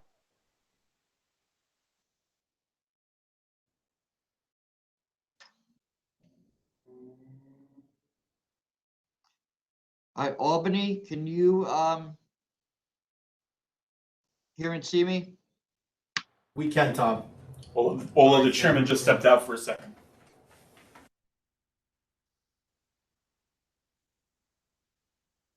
All right, Commissioner Ford, can you hear and see me? Yes, Marvelous. All right, then, we are going to resume the meeting. We left off with item 345, 21 and Counting LLC. This is a $1,500 conditional offer. I'll accept 1,500. Commissioner Ford, 1,500 accept. Chairman Bradley. Accept. And next item 347, South Valley Inc. It's a $2,000 conditional offer.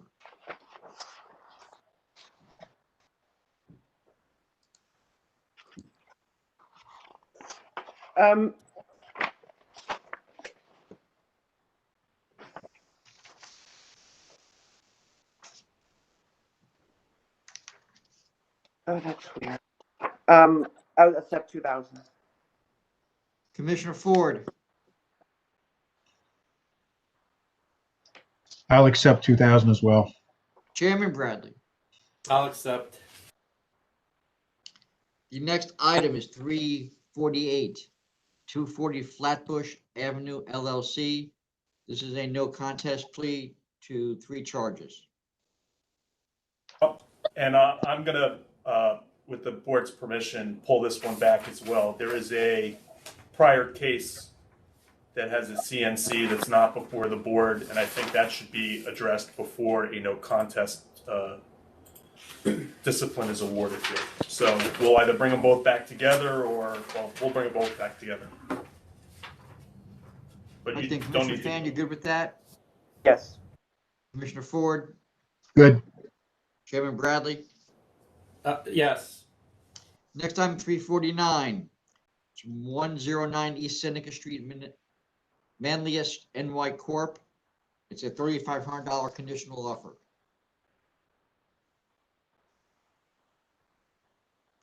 $3,500. Commissioner Ford,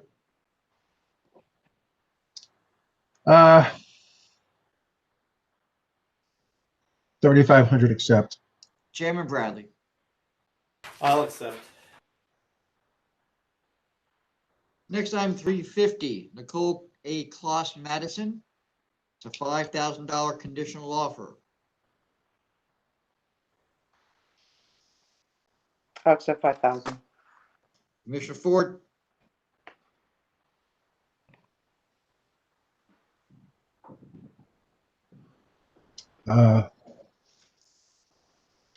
They've been open since 1999. They did have a sale to minor back in 2016. I was willing to go down to 3,000.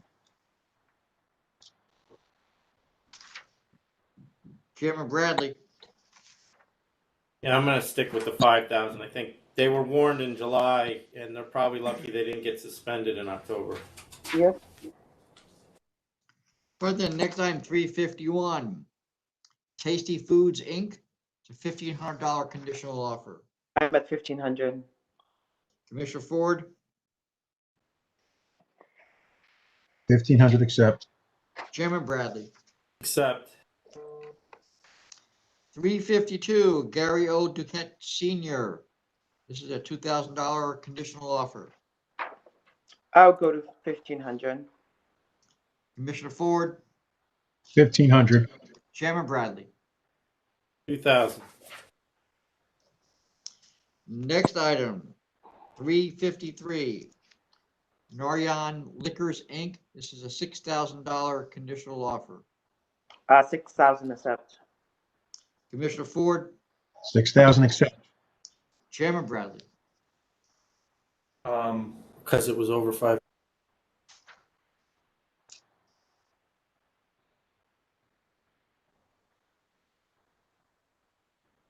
Isn't a liquor store usually 6,500? Yes, it is for a second offense. Yeah, That would be I'll an extra. counter at 6,500. Should be an extra 500, you're right. I missed that. I'll go along with that as well, by the way. All right, so we have 2 votes for the 6,500. The next item, 354, Crystal Thai Foods, Inc. It's a $1,500 conditional offer. There is another item on the calendar for the same licensee, 357. No contest plea, the 2 charges. So on 354, Chairman, what did you say again? First one is 1,500 and then the second one is what? Yeah, I think it's 3,000, but Gary would know because We have not set a doubling protocol. It's really based on the conduct. But in a circumstance like this, in other types of charges where it's essentially the same offense, that's what we would do. And these are both face mask offenses.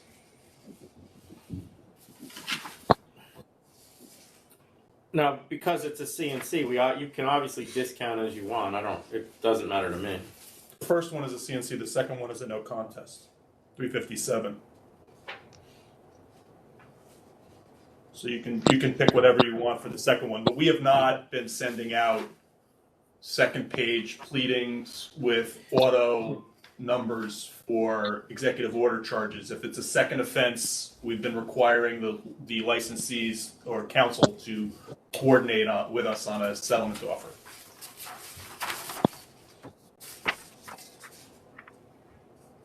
all right, so with that, Commissioner Fan on item 354. I'm gonna accept 1,500 on 354 and I'm going to do 1,000 on 357. 1,000? Yes. Commissioner Ford on item 354, the conditional offer. I'll accept 1,500. All right, while we're at that, you want to vote on 357, the no contest plea.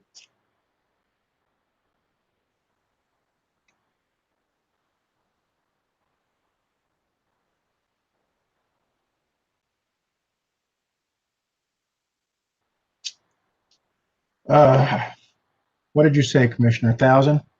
For this one, the second one? I'll do 1,000 as well. All right, Chairman Bradley on the first item, 354. Except 1,500. And on the no contest plea on 357. 2,000. All right, then the next item, 355, U Bar Restaurant Corp. This is another request to extend the deadline for conditional approval. I'm gonna go to July 18, 2021. July 18th. Commissioner Ford, July 18th, 2021. Chairman Bradley, 2021 and final unless we find out that OB is backed up. Commissioner Ford, Commissioner Fan, you're good with the final designation for this? Yes. All right, the next item, 356. 216 Sunrise Highway Corp. It's a default at pleading. I'm at 1,500. Commissioner Ford, 1,500. Chairman Bradley, 1,500. next item, 358, El Trio Corp. This is a $10,000 conditional no contest offer. The license was summarily suspended back on December 20th.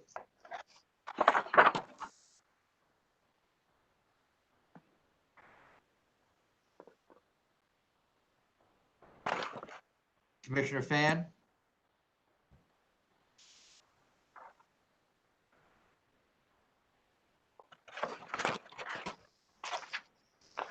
I'm going to,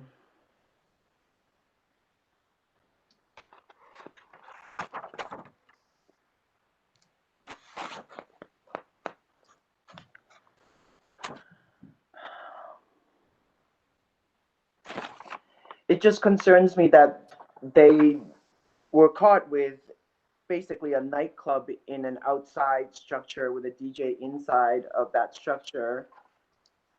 And the letter they wrote really doesn't address any of those things. It's everything but the party scene that they were running. So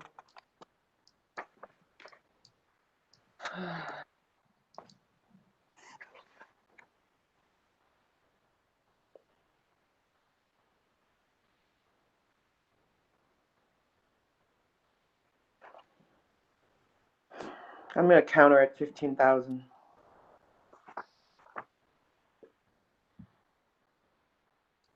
Commissioner Ford, I was gonna accept the offer, but I might split the difference with you and say 12.5. all right, Chairman Bradley, I agree with Commissioner Fan. The letter, and we've spoken about these letters before, it's basically, I don't, for lack of a better word, it's pathetic. They list exercises they're going to take, which are all exercises that should have been done previously because they're all the law. Social distancing, restricted number of workstations. These are things that should have been happening the entire time. Now they're agreeing that they're going to comply with the law. I'll do 15,000. Tom, I'll change my vote to 15,000, make it unanimous. okay. Next items, 359, 360, GEJ Premier LLC. This is a CNC of $10,000 and recorded background music only. I would just note that the approved method of operation already limits the licensee to recorded background music only. And as noted on the agenda sheet, the application for class change was disapproved. Yes, Class and change to an OP. and for the record, this case involves two proceedings, one in July and one in November. The one in November concerned the unlicensed storage claim for what was the investigative report describes as 50 bottles of liquor at the location for a restaurant wine licensee who was in the process of having an application to change to a full liquor. And I note the name of this location is New York Bagel and Cafe Deli. That was the name they chose to describe this location. And now they were using an unauthorized trade name. They apparently changed their name. The CNC letter, both from the licensee itself and from the representative of this licensee, go on at length about a story that the reason these bottles of liquor were found in the location was because of a miscommunication between the licensed principal and his manager.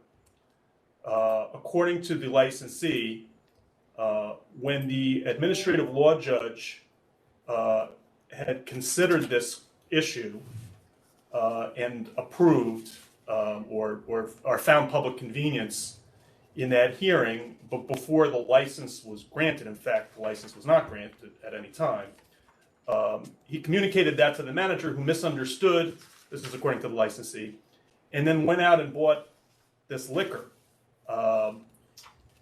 the day before this inspection. And then the lawyer adds to the story that the licensee made and says in her letter that the liquor was not opened and served at all, and that they were waiting some instruction, that the manager was awaiting some instructions for what to do with the liquor. Well, okay, but we have pictures. We have pictures from both incidents, the November 20th, the November 19th incident, and even the July 29th incident, which predates their application for a class change. And you can see liquor bottles in the pictures on July 29th. So they were, so this story doesn't add up based on that. And then the pictures on November 19th, a date on which the licensee claims and the licensee's representative claims they had not served any alcohol from these liquor bottles. We have close-ups of the bottles. You can see some of them in the well of the bar with pourers on them. And you can even see bottles on the shelf, obviously the less used bottles, that are half empty, pretty clearly in the pictures. So putting aside whether the offer that's been made is appropriate for the conduct at issue here, the letters that purport to explain away the aggressive change, what appears to be an aggressive change by this licensee from a bagel and cafe deli into a bar, do not appear to be accurate. And just to add to that, and I don't know if it was 2 weeks ago or 4 weeks ago when Mr. Meyerhoff or Counsel Meyerhoff urged the attorneys that represent our licensees to just not make up stories. I would love to read this letter, however, it's 3 pages, but this is such a work of fiction based on the pictures that we have from 2 months prior that I can't explain how frustrating it is to read this while I'm looking at pictures that are completely contradictory of what I'm being told by a lawyer. Yeah, I got to be honest, it does not help the lawyer's credibility with this agency, and it certainly does not help their licensees.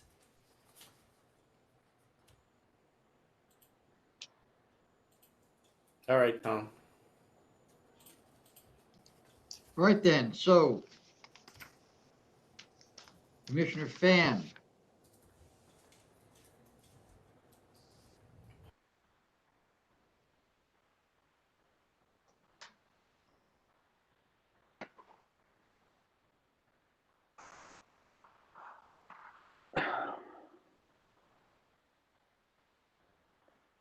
It's unfortunate because the lawyer's letter starts with a paragraph that's supposed to make us believe that this licensee has a lot more credibility than he does. And she goes on to create this story, which is even more expensive than the one that the licensee himself wrote. But I really cannot trust this. I can't trust what's going on at this location, so I'm at Kinsel and Bond. All right then, Commissioner Ford.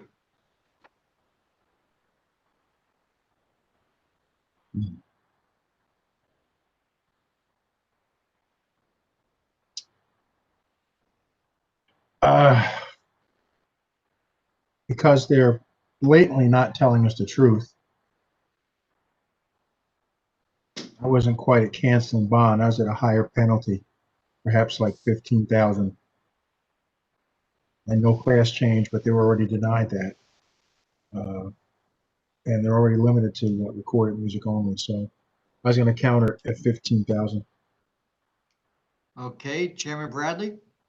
I'm not going to make the licensee pay for the horrible advice that they obviously got from their attorney here. And the only thing I haven't checked on, which I do plan on checking on, is whether the attorney actually had the same pictures we did when she wrote this letter. Because that may have been turned over already, I don't even know. But I'm not going to cancel this licensee simply because they got bad advice and then followed it. So I'll agree with Commissioner Ford and go to 15,000. Although I would like to do what Commissioner Fan did. All right then, 15,000. The next item is 361, Eastport Italian Restaurant and Pizzeria, Inc. This is a default on charges. The license was surrendered back in May. I'm at Kinsel and Bond. Commissioner Ford, Cancel and bond. Chairman Bradley, Cancel and bond. next item 362, Island Spirits LLC, conditional offer of $10,000. Chairman, this is a liquor store as well. Where are we at? I don't know if it goes up past 10 on a liquor store on the third one. There's no routinized. Yeah, because we Answer can't. on that. You're maxed out at 10 You on can't. this. Right. That's the most the civil penalty could be anyway. All right, I'll accept 10,000. Commissioner Ford, 10,000 accept. Chairman Bradley. I'll accept. Next item 363, Genevieve's Drugstores, Inc. It's a default on the sale of a minor charge. Adam, a DX license? Not sure if I've ever seen a DX license. That's a drugstore. It's the That's- it's same as a grocery store, it's just a drugstore. Very interesting. 6,000 accept. Oh, I'm gonna set the penalty at 6,000. Commissioner Ford, 6,000. Chairman Bradley. 6,000. Next item 364. Ulipka Inc. This is a request to extend the deadline for conditional approval. I'll go to July 24th, 2021. Commissioner Ford, July 24th, 2021. Chairman Bradley. July 24. And would this be a final extension? Yes. Sure. Commissioner Fake? All right, Commissioner Ford. Yes. Next item 365. Layla Restaurant and Lounge Inc. Another request to extend the deadline for conditional approval. I will go to July 15, 2021. Commissioner Ford,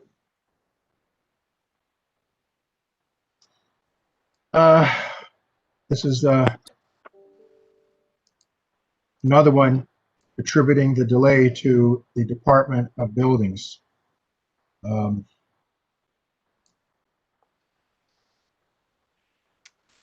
way things are right now, I don't know how I can argue with that. So I will vote to approve it. This is one of the longest ones, 7/15/21, but I'll vote to do it. Chairman Bradley. I would not be extending this. They're already at 2 years. That would be enough for me. But Okay. Next item 366. 315 South Bar Corp. This is defaulted pleading to 4 charges.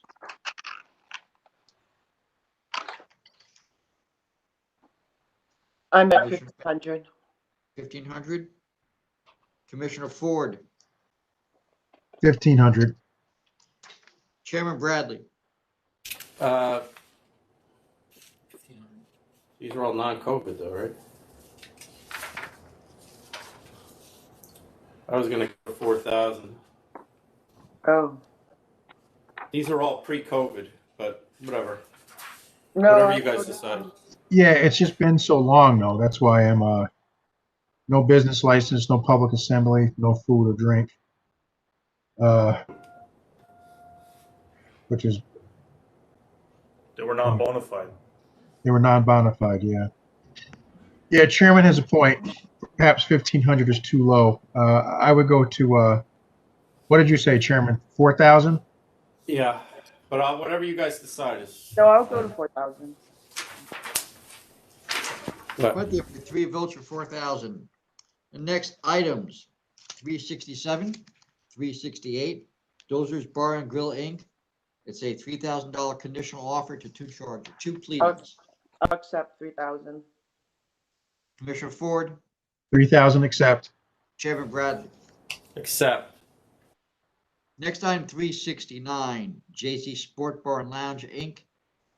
It's a $7,500 conditional offer to 8 charges.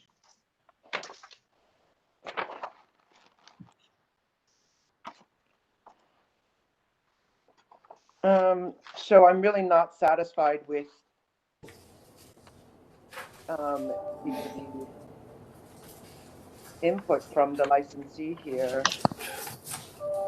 There is nothing that addresses the unauthorized alteration. And the offer is way too low. Because just the first 2 charges, we're already at almost $10,000. So, No.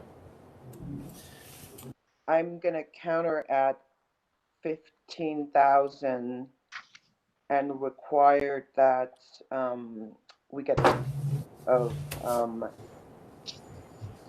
It should be 12.5. Okay, go ahead. um,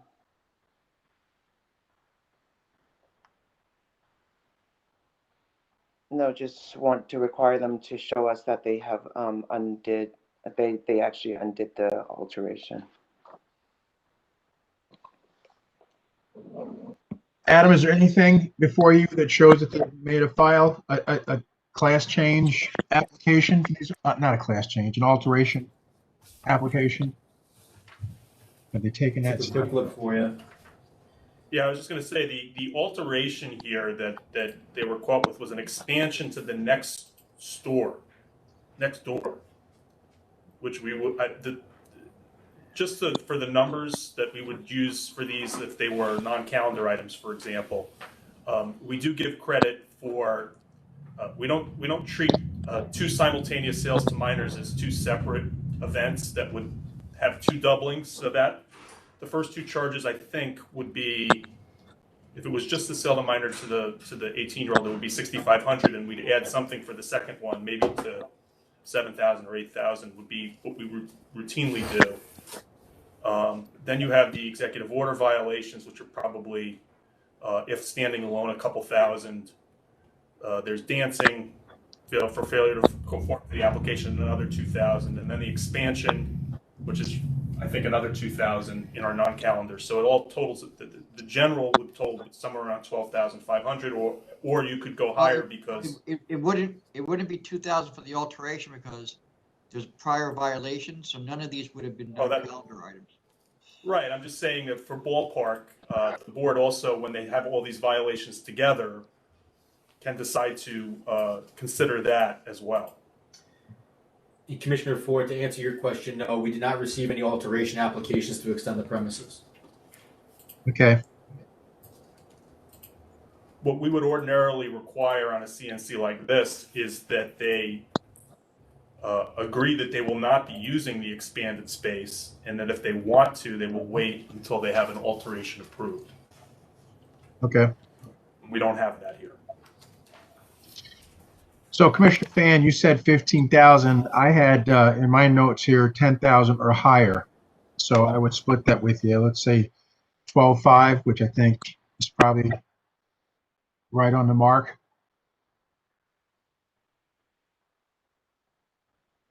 In my humble opinion, of course.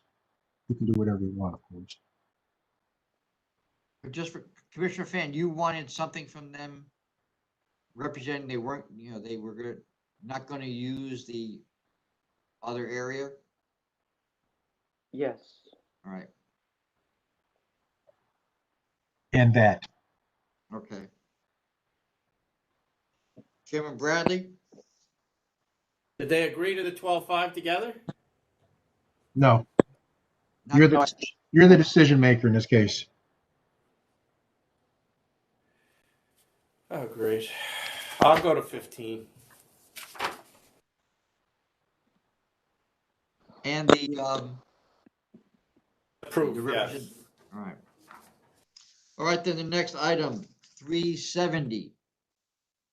97 Favor Taste Restaurant, Inc. It's a no contest plea. I'm at 5,000. Commissioner Ford,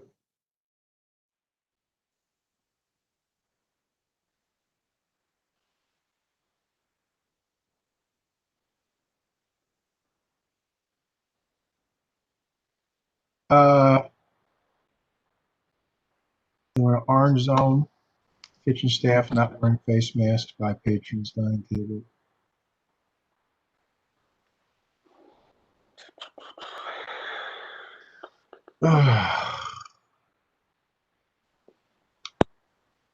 I was at 3,000.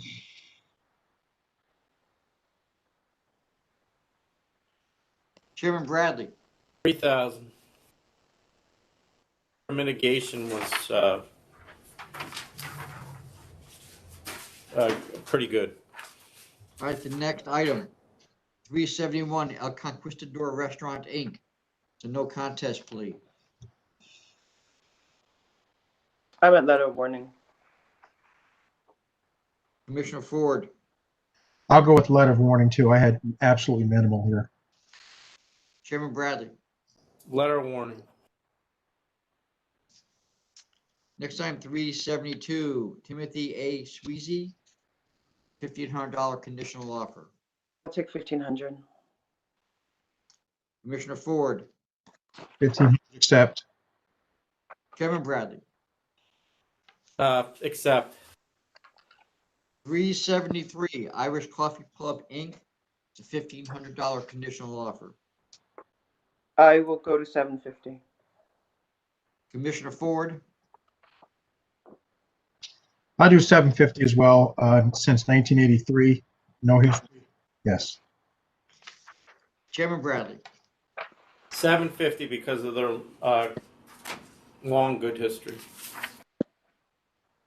Next items, 374, 75, 76, and 77. Cats on the Bay, Inc. This is a conditional no contest offer of $25,000. The license has been summarily suspended since December 27th.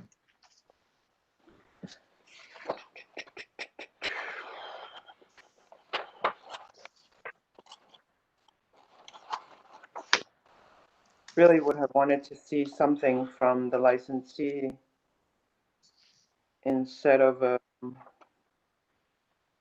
somewhat generic letter from the lawyer.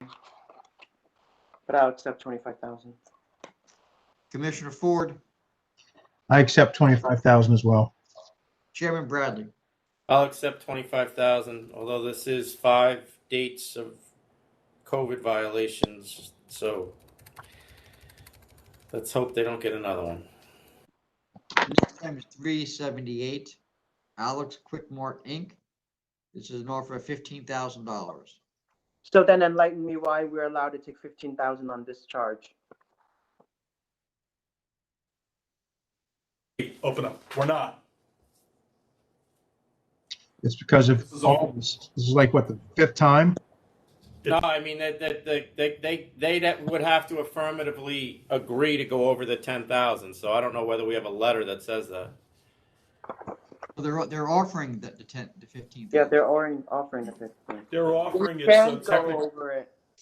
We just Well, you can can't go over. You can go over any amount, but they have to agree to it. Our max fine that we can impose without agreement is 10,000. Okay. All right, 15,000 accept.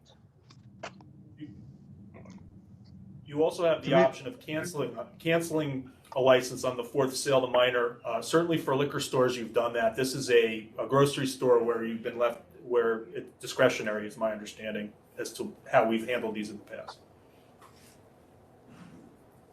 Commissioner Ford, This is the 4th time, and I guess I just want it to be known in case you're watching that as far as I'm concerned anyway, this is it. We're not going to keep raising the fine up and up and up. We want the violation stopped. So this will be it for me. 15,000%. Last chance to dance. I'm at cancel and bond.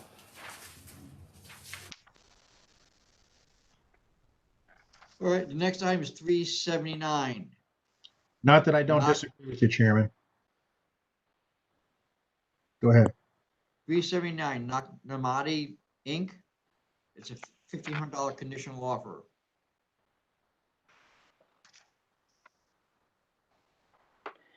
Yeah, the licensee here refers to some photos that it's not part of our record. But I will accept 1,500. Commissioner Ford, I'll accept the 1,500 as well. Chairman Bradley. I'll accept. Next item is 380, Select Vibes, Inc. It's an offer for cancellation of bond claim. The license has been summarily suspended since November 4th. Cancel and bond. Commissioner Ford, Cancel and bond. Chairman Bradley. Cancel and bond. Next item is 381, Cabana Lounge LLC. This is a $20,000 conditional offer. The license has been summarily suspended since December 11th.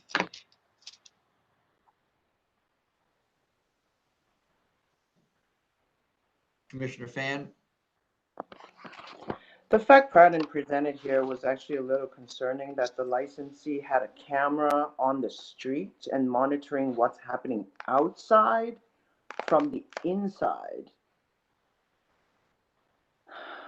Again, same lawyer. Letter does not even remotely address what the problems really were.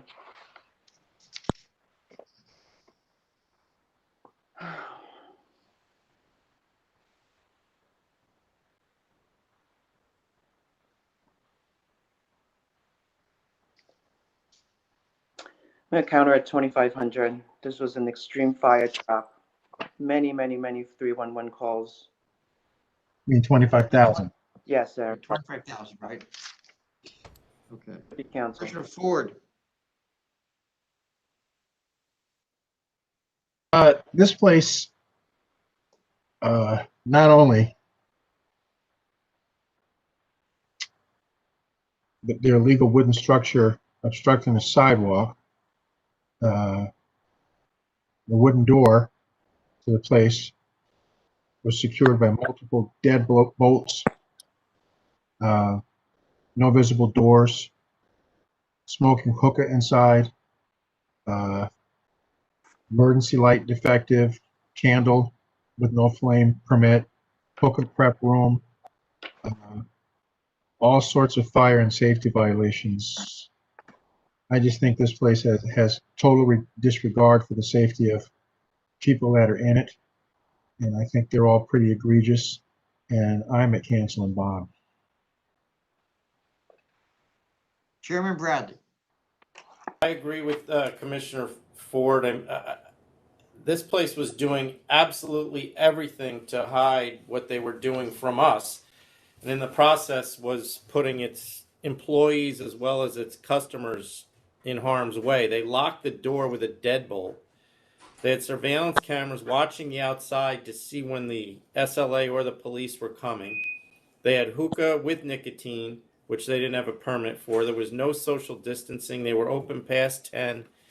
They had fireworks. This place was a fire trap waiting to happen. And also that they could operate illegally. And it was obvious that they weren't even doing that very well because we had 14 complaints from the public telling us what was going on. So I'm at cancel and bond. I don't trust that they're ever going to comply. Yeah, I'll go to cancel and bond as well, Tom. Okay. Thank you. The next item, 382, Patricia G. Cushman. It's a conditional offer of $1,500. I'll accept 15. Commissioner Ford, 1,500 accept. Chairman Bradley. Accept. Next item, 383, Savoni's Poughkeepsie, Inc. It's a $2,000 conditional offer. Go to 1,500. Commissioner Ford, I'll go to 1,500 as well. Chairman Bradley. I would do 1,000. I'll go to 1,000.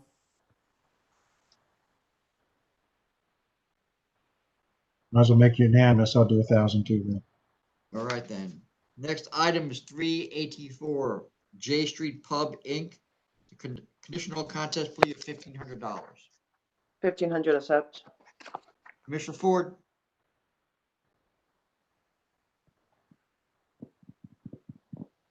I'll accept. Chairman Bradley. Accept. Next item, 385, 1854 Tavern LLC. It's a $1,500 conditional offer. I will accept 1,500. Commissioner Ford,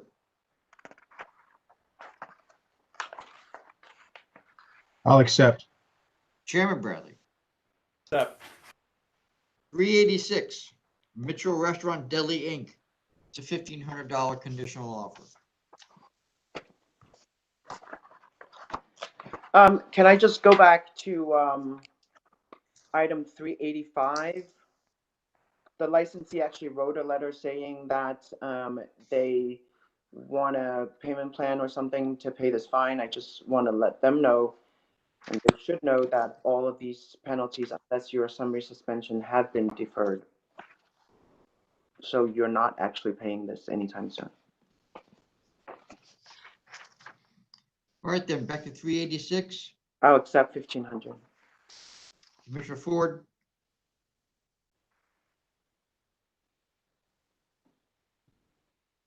I'll accept. Chairman Bradley. Accept. Next time, 387 Sumi Sushi Corp. It's a $1,500 conditional offer. 1,500. Commissioner Ford, 1,500 accept. Chairman Bradley. Accept. Next item is Eagle Bay Tavern Inc. It's a $1,500 conditional offer. I'll accept 1,500. Commissioner Ford,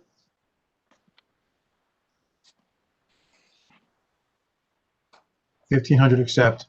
Chairman Bradley. Accept. Is that the sub? 389 Jalisco Inc. It's a conditional offer of cancellation and bond claim. I'll accept cancel and bond.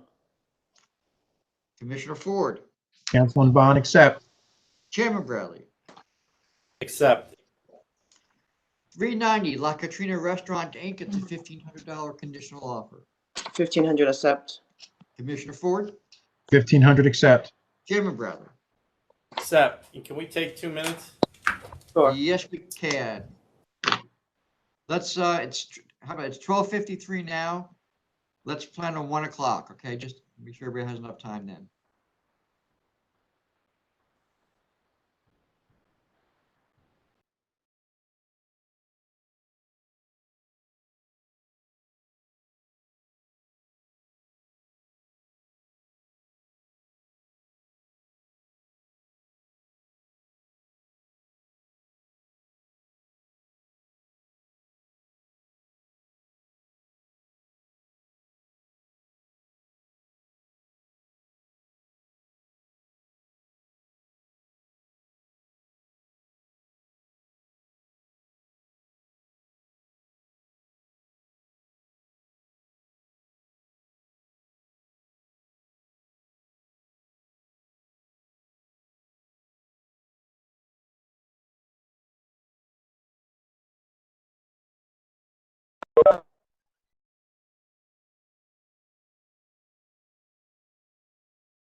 I'm back on my computer now.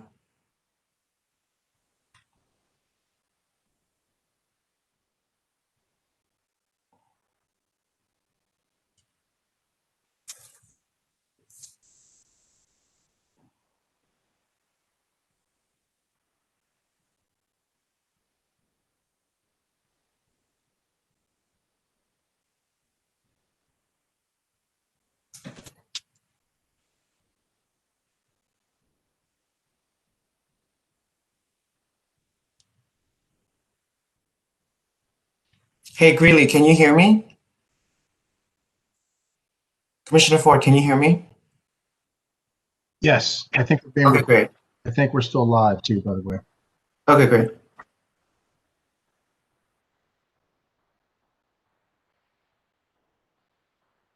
Did you see a summary suspension came in too that we're gonna have to take a look at?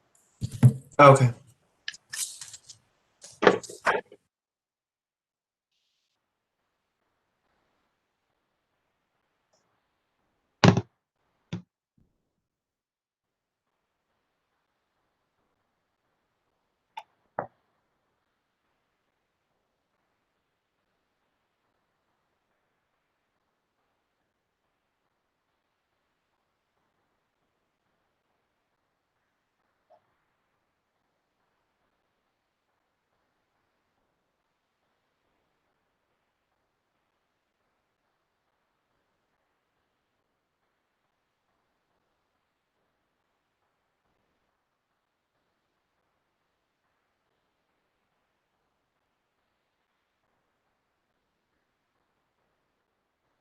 All right, if we are all ready, we can resume the meeting.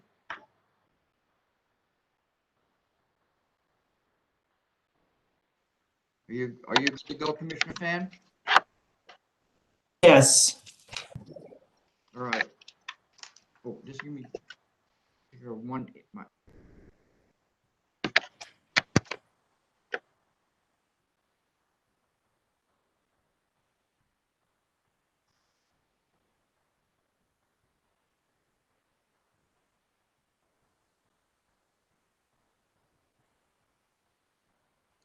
All right, then next item, returning to the calendar after a brief recess, is 391. This is Cowboy of Chippewa, Inc. This is a $22,000 conditional offer. This license has been summarily suspended since November 13th.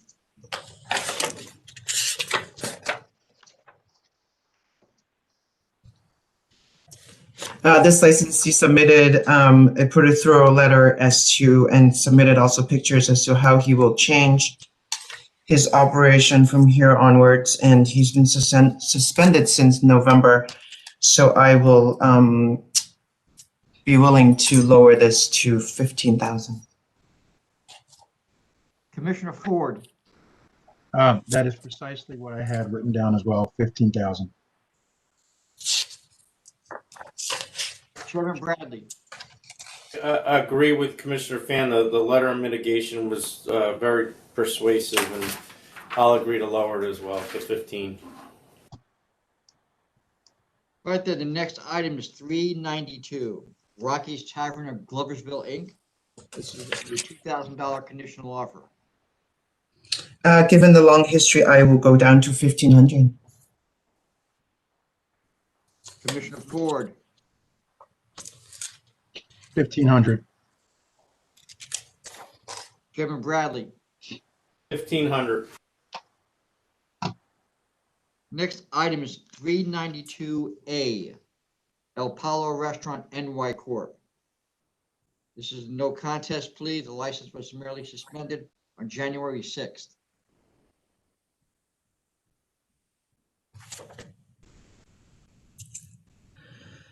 Um,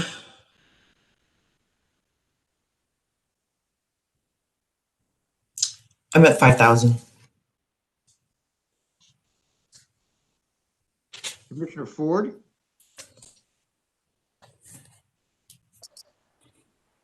That is precisely what I had too as well, 5,000. Chairman Bradley. I said 5,000. All right, 5,000. The next item, 392B, JW Cafe and Bar Inc. Conditional for $25,000. The license has been summarily suspended since the 17th of January.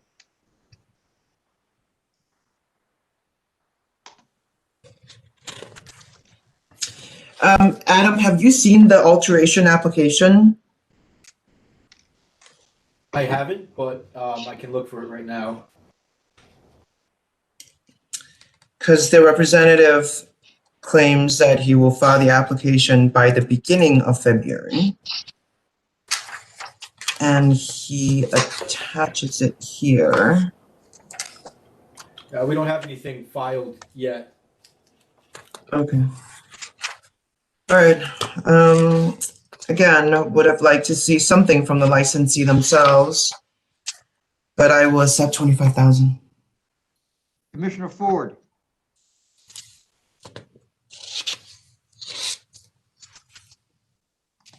You're muted there, Commissioner Ford.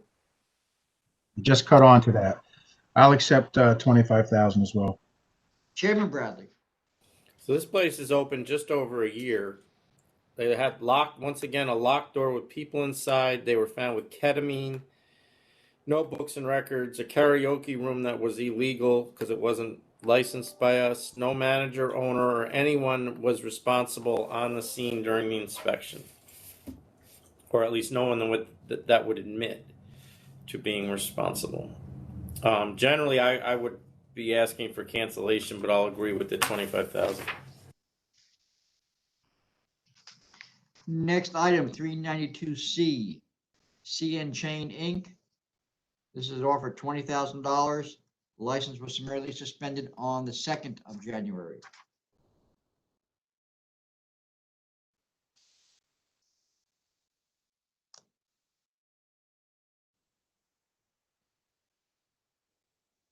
Commissioner Fan, you're muted. The representative submitted a decent letter here, at least squaring away the gambling charge and a few of the other charges, so I will accept 20,000. Commissioner Ford. I will accept as well for the same reasons. Chairman Bradley. I'll accept. Next item, 392D, Surrey Hell's Kitchen Inc. It's a $5,000 conditional offer. This license was summarily suspended on January 24th.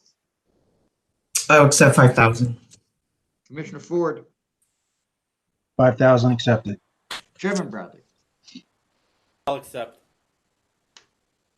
Next items, 392E, F, G, and H. It's MIPR Inc. This is a conditional offer of $20,000. This license was summarily suspended on January 13th. I accept. Commissioner Ford. Accept. Chairman Bradley. I'll accept. Next item, 392I, Via Allure Inc.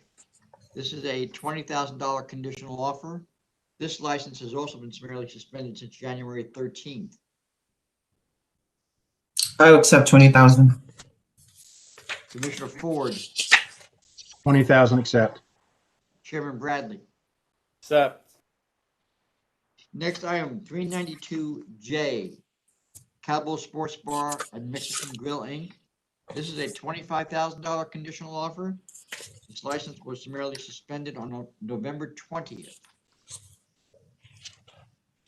I'll accept 25,000. Commissioner Ford, Excuse me, I'll accept 25,000 as well. Chairman Bradley. So this is COVID related and a lot of stuff that is not COVID related, even though it happened during COVID. I'll accept the 25,000, but I would, if they end up back here again, I think that would be the end of the road. This will now be 35,000 in the last 2 years. Next item, 392K, Pueblo Seafood, Inc. This is a $20,000 conditional offer. The license was summarily suspended on January 2nd. This licensee submitted pictures showing corrected issues that were charged, and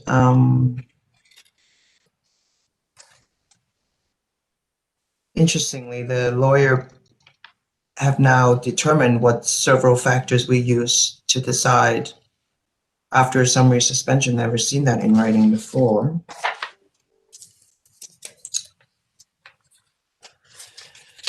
I'll be willing to go down to 50.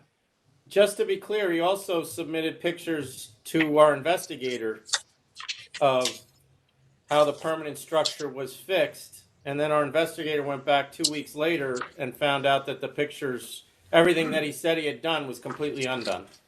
So Oh my the God. only way to interpret that, in my view, is it's an intentional effort to dupe us into believing that they were complying with the law and then they intentionally chose not to comply with the law. Yeah, everything was reinstalled when Investigator Stravali went back.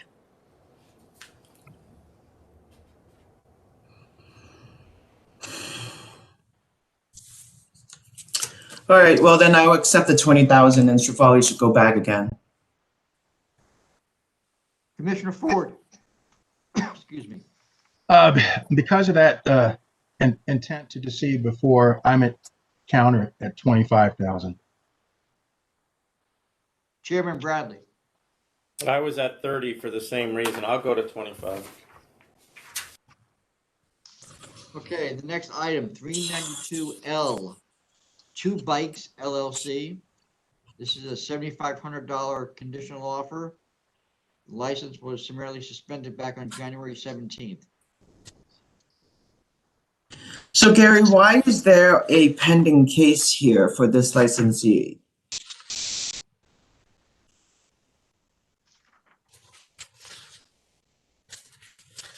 I don't, Ordinarily, we would seek to have them settled, and I don't, Right. at the same time, and I don't know whether that effort was made or not. I just don't know the answer. But the only reason I'm not pulling this one back as I did the earlier ones is because this is a suspension. And You're right. we do want to honor the licensee's effort to try to get this matter resolved promptly. So we will know this information when we deal with the prior case. And I request that the board rule on this. can we counter that? We'll take the 7,500, but he has to cover the other case?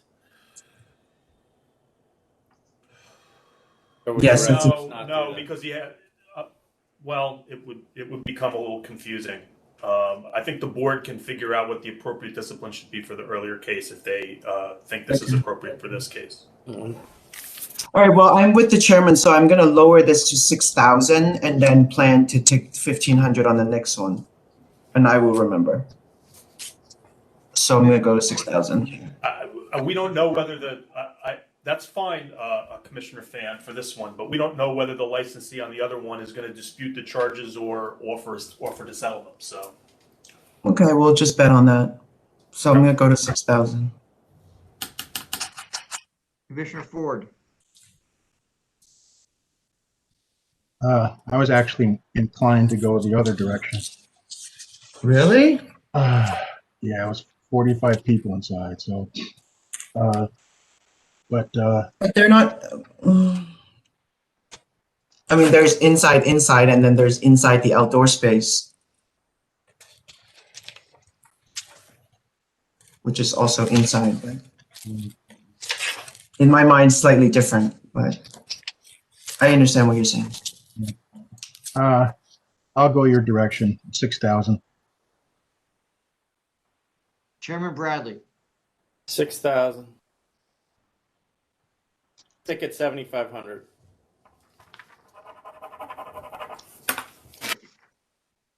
wait, you would accept the 7,500, Chairman? Yes, but they both countered at 6,000, so that's what it I is. just want to make sure I got the votes correct, that's all. Next item is 392M. Faro del Pacifico Pulperia Restaurant, Inc. Chairman, you are recused from this matter.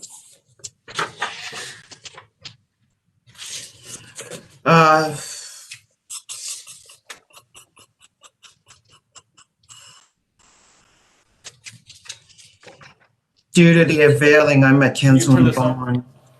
Yeah, I just wanted to state for the record that the investigative report reflects that at the time of these events on August 13th, a Pedro Luna identified himself to our investigator as the owner of the location, said he paid $4,000 to the existing licensee, and the corporation that he opened to operate this location was active at the premises since March of 2020. Several months apparently have gone by since this license was suspended, and now we have a letter from the existing licensee saying that the sale was not completed and this was just a proposed buyer performing due diligence, which does not reconcile with what the availer admitted on the scene.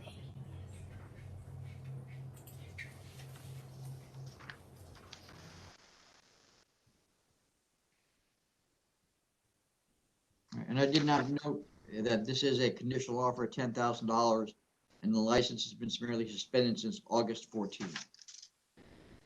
Commissioner Fan, I'm at canceling bond. Commissioner Ford, Yeah. This is clearly availing as I'm seeing it, so I'm at canceling bond as well. the next item, 392N. William Corp., this is a $5,000 conditional offer. The license has been summarily suspended since January 13th. I'll accept 5,000. Commissioner Ford, 5,000 accept. Chairman Bradley. I'll accept. Next items, 392O and T. Greenfields Restaurant Group LLC. This is a $15,000 conditional offer. The license has been summarily suspended since January 24th.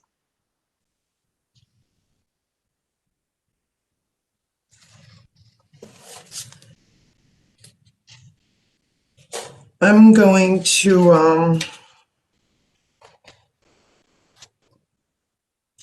lower this to 10,000. Commissioner Ford,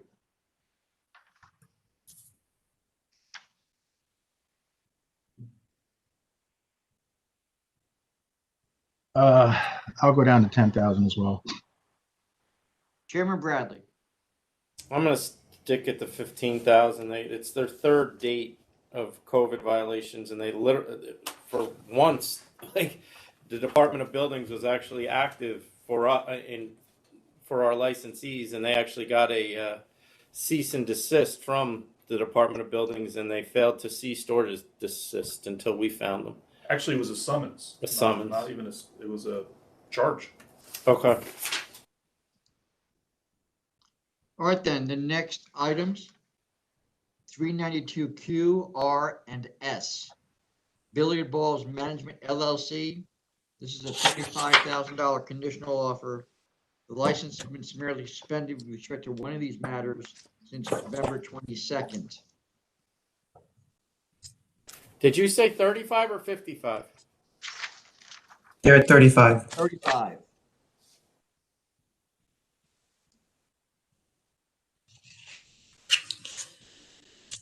Yes, this is obviously a very serious case. This licensee has some adverse history, but given the thorough presentation they submitted here, and their lawyer make a good presentation as to how this business is going to look moving forward, I will be willing to lower this to 25,000.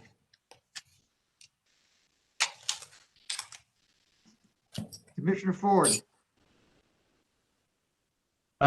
This is all back in 2019. Have you had any history in 2020, anything more recent?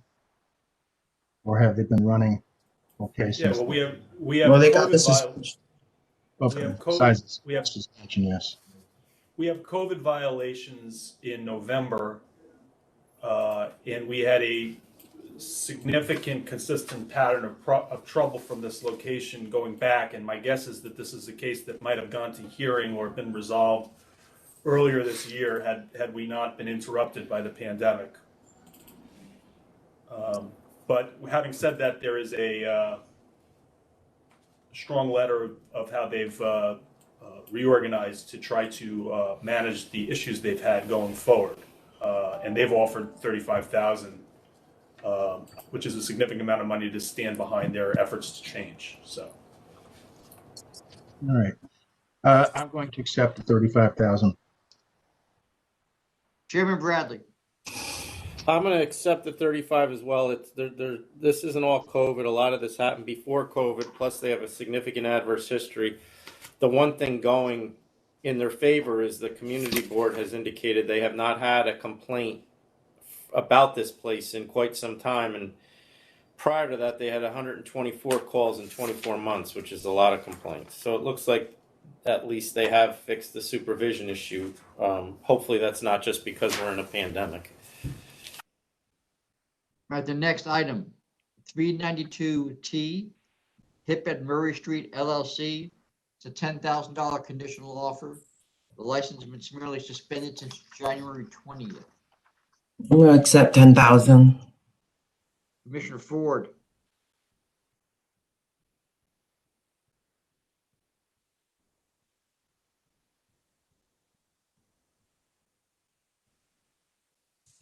you're muted there. There you go. Yeah. Hey, yeah, I just wanted to, I'm sorry, I didn't realize we were on T.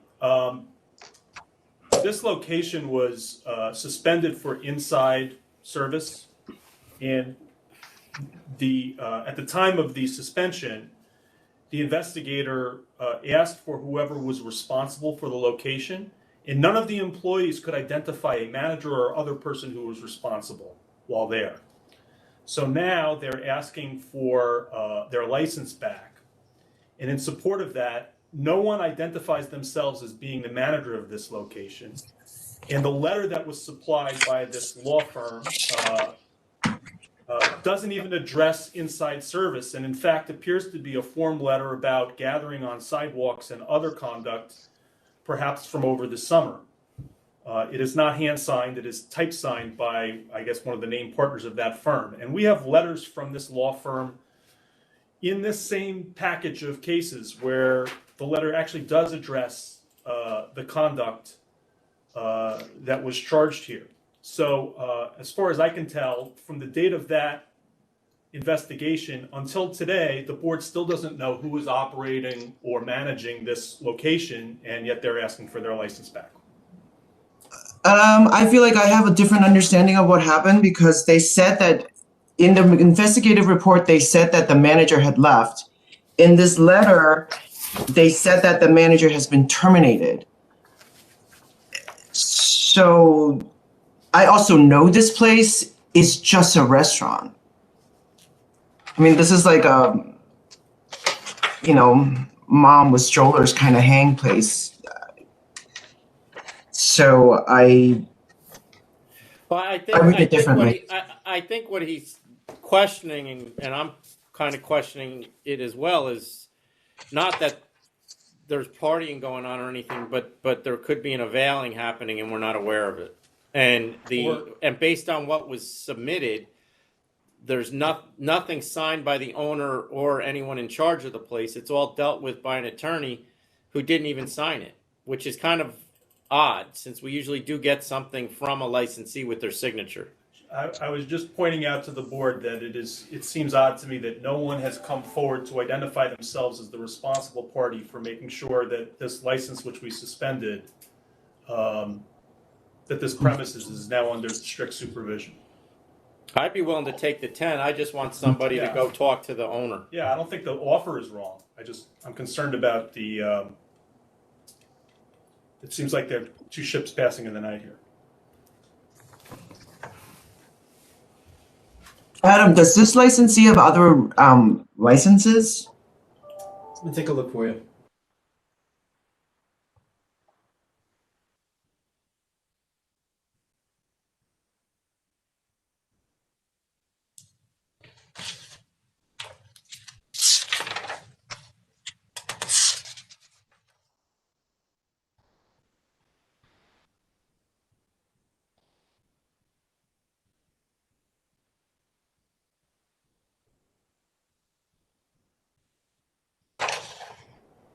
They do have numerous other active licenses in New York.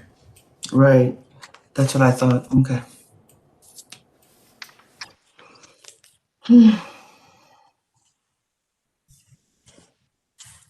right then, so we left off with Commissioner Fan accepting the offer. Commissioner Ford, I'll accept it as well. Chairman Bradley, I'll accept it, but I am going to have enforcement follow up. next item, 392U, PGNV LLC. It's a $6,500 conditional offer. This license has been summarily suspended since January 24th.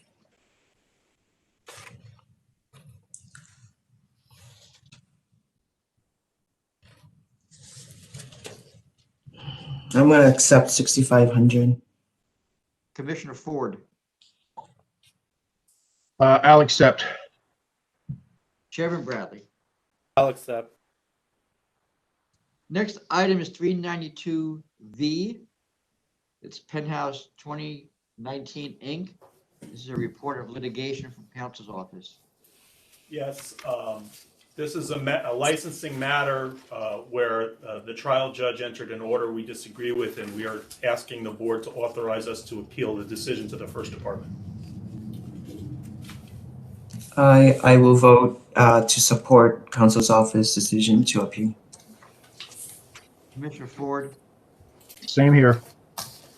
Chairman Bradley. So it does appear to me, having read the decision, that this judge is ignoring long existing precedent and also seems to be creating and imposing burdens on the agency that currently don't exist. My question is, he overruled a denial of an application, one of our denials of an application. Is that stayed, or is this Yes. guy open?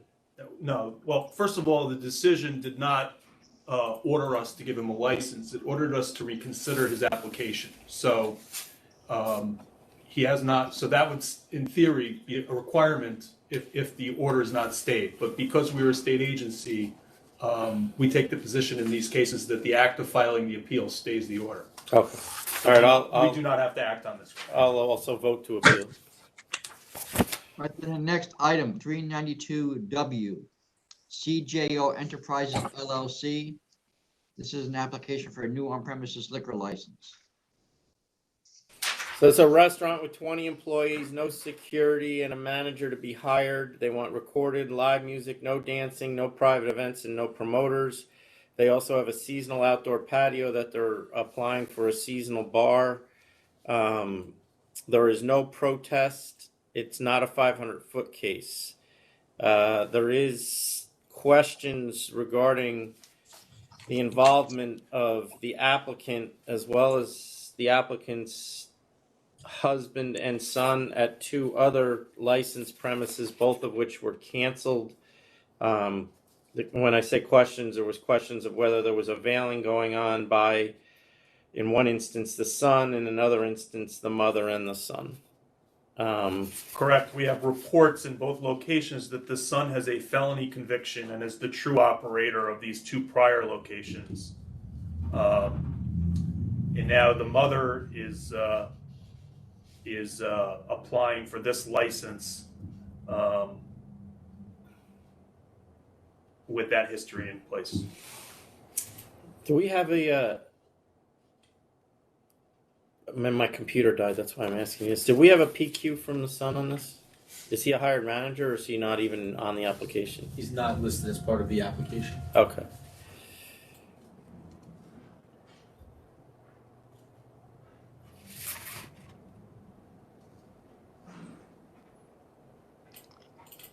That's Commissioner all I Fan, are you got. ready to vote?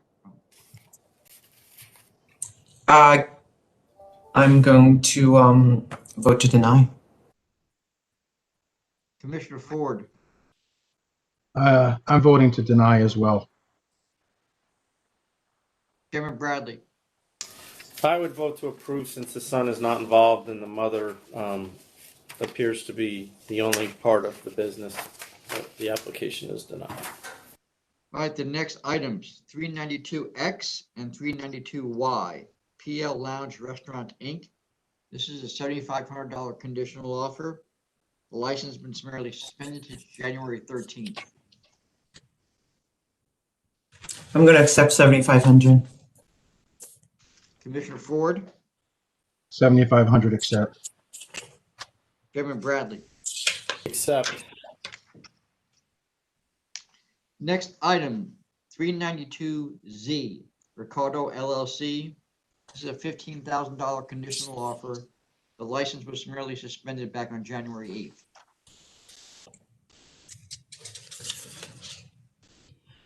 I see a letter from the lawyer and a signed affidavit from the licensee. I'll be willing to lower this to 10,000. Commissioner Ford,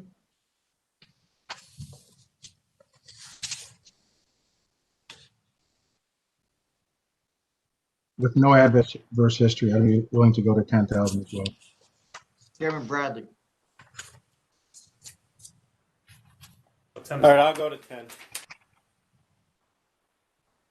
Next item, 392AA. Idolize Inc., $10,000 conditional offer. The license was summarily suspended back on January 20th. Tom, did you ever actually receive the photos for these? Because the lawyer's letter referred to photos that will be submitted. We have in your file whatever it is that was in the. I don't see a supplemental for this matter. So maybe they forgot to send it. Well, let me just check to see if it went to counsel's office. No, there was nothing there. I don't see anything. So you have what we've received.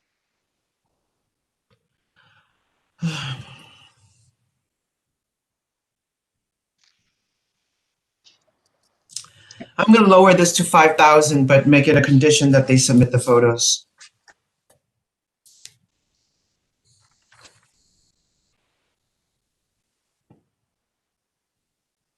Commissioner Ford, Adam, have they turned in anything requesting an official name change, trade name? Let me Anything double that- check for you, Commissioner.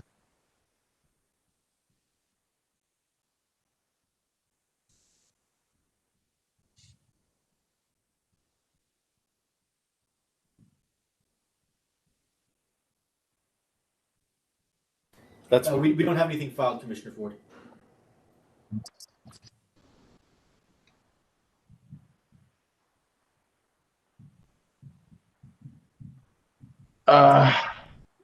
Commissioner Fan, what did you say, 5,000? Yes. with the condition of the pictures. So Okay. they would need to submit the 5,000 and the photos Yes, to get the license, the somebody just mentioned rescinded and the license reissued. I will go with that as well. 5,000 with photos. Chairman Bradley, See how it plays out. I'll do the same. Anything regarding the unauthorized trade name? It's a yakitori spot. I don't care what they call themselves. Honestly. Okay. next item, 392 BB and CC, Lutage Inc.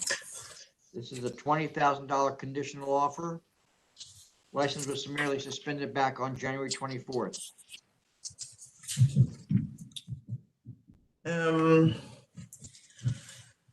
I see a good letter here from the lawyer and also a signed submission by the licensee. Clean record of 40 years. I'll be willing to lower this. Just since 2009. Wait.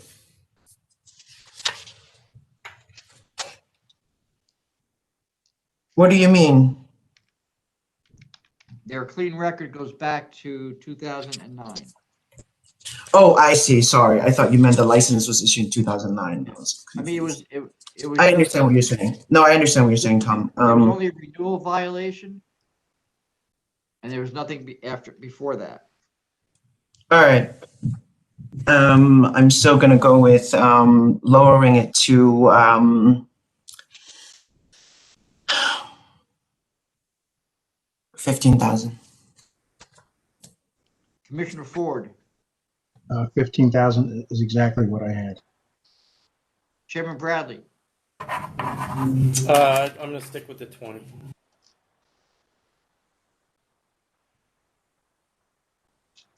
next item, 392 DD. Now and Then NYC Inc. This is a $25,000 conditional offer. The license was summarily suspended on January 24th.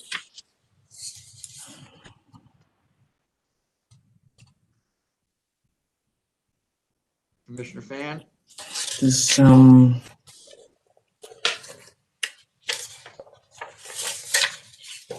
no letter from the licensee. I'll accept 25,000. Commissioner Ford, Is this the one that they had to call the fire department to get in? Yeah. Yeah. Yes, correct. There were 50 people inside in the backyard. The police were unable to open up, so they called the fire department to break in. The licensee's representative blames it on an employee that he was in the back and didn't hear anybody, but the door was locked and had to be broken into for us to locate this, what was an illegal party. At 3 o'clock, 3 a.m., yeah.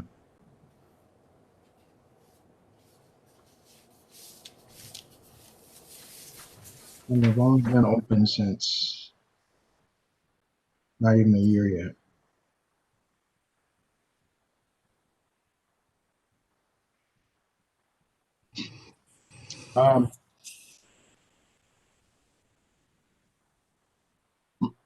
My gut tells me to cancel them, but I'm going to counter at 35,000.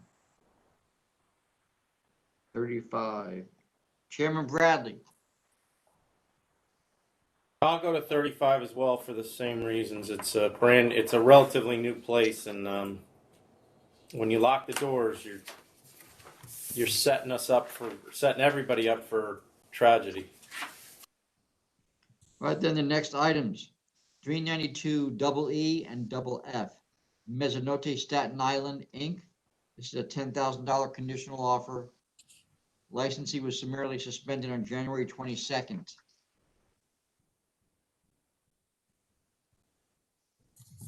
I'll accept 10,000. Commissioner Ford, I'll accept as well. Chairman Bradley, Except Next item, 392 GG, Trattoria Toscana, Inc., $7,500 conditional offer. License was summarily suspended on January 20th.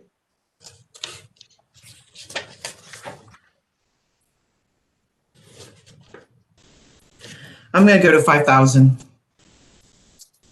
Commissioner Ford, Yeah, I have 5,000 as well. Chairman Bradley. 5,000. Next, we have 392 double H and double I. NYL Diamante Corp. This is a conditional offer of $35,000. The license was summarily suspended on January 13th.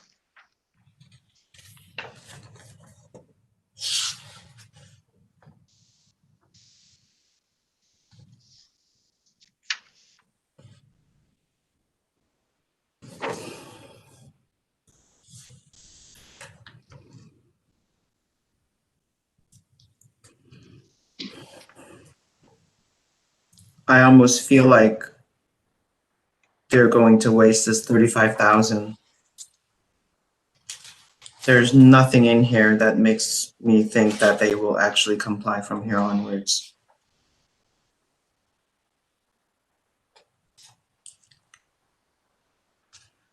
But they put 35 on the table, so I'm gonna accept 35. Commissioner Ford,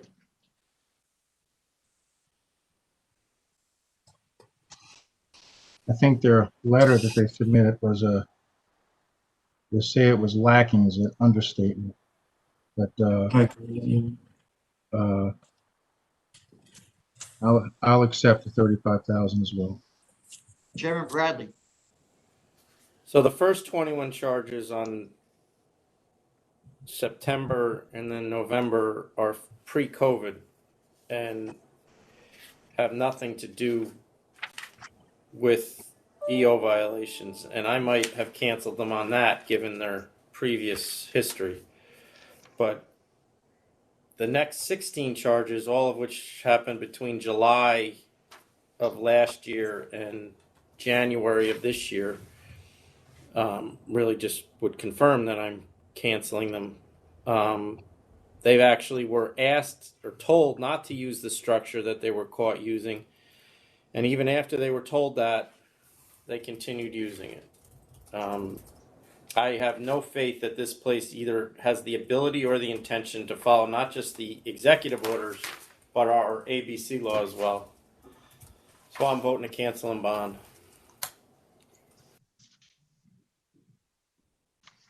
All right, we have two items left. One is item 268, which we set aside. The other is item 392JJ, which is a request from council's office for a summary suspension. I don't know if the members had a chance to review that yet. I need to get our prosecutor up anyway, so why don't we take a break? Okay, so it is now 1:43, at least according to my computer. So let's recess until, is 1:50 enough, or you want to go a little longer, Commissioner Ford, Commissioner Fan, Chairman Bradley? Review the material. Whenever they're ready, I'm ready. Why don't we go to, why don't we call it, we'll go 10 minutes from now. And if you need more time, we'll do that, all right? So 155 more or less. Yes, sir. Okay. All right, thank you.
Mr. Brennan, can you hear and see me? Yes, I can, Tom. All right, we are, just so you know, we're live streaming right now. All right. I'm going to put you in the lobby just for now and until we get ready to start the meeting in just a couple of minutes.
All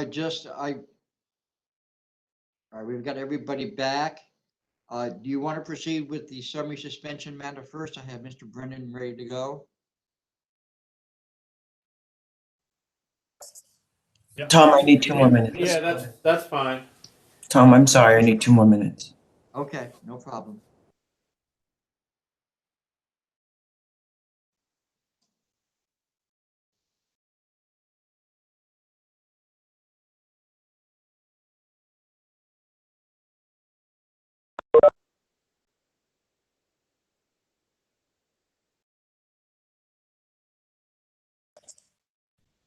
Tom, is 1 item or 2 items?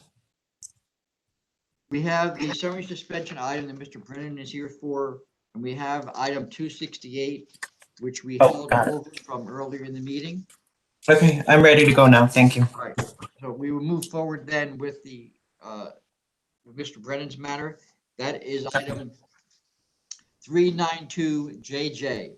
Hi, Bill. Morley's Tavern, Inc. It's Queens TL 1042034. And again, it's a request for an emergency order of summary suspension. Good afternoon, Chairman Bradley, Commissioner Fan, and Commissioner Ford. William Brennan for Council's office. I'm here today to request that the board summarily suspend this licensee for blatantly violating Executive Orders 202.16, 202.41, 202.52, 202.74, 202.81, and failing to supervise the licensed premises. The licensee, Morley's Tavern, Inc., DBA Morley's Pub, has been licensed since March of 1977. The premises is located at 8318 Parsons Boulevard, Jamaica, New York. On February 3rd, 2021, Investigator Stravali and members of the COVID task force performed an inspection of the licensed premises. The investigators arrived at the premises at approximately 12:10 a.m. and observed the roll-down gate closed but not locked, as well as paper and cardboard covering the windows, obstructing the view to the inside of the premises. Investigators could, however, see through a gap in the paper covering the windows and observe the bartender standing behind the bar without an appropriate face covering and approximately 8 patrons inside. Some of the patrons were standing and drinking. Some of them were sitting at the stand-up bar. The patrons were not socially distancing, and only one of the 8 wore a face covering. Detective Spataro raised the unlocked roll gate and knocked repeatedly on the exterior door. The door was opened by an unmasked individual who identified himself as a patron. The investigators entered the premises and observed patrons not socially distancing, most drinking beverages, and no food at all in the premises. No one in the premises would identify themselves as an employee in charge. Investigator Stravali entered the kitchen and found no substantial food items at all. There was no refrigerator in the kitchen.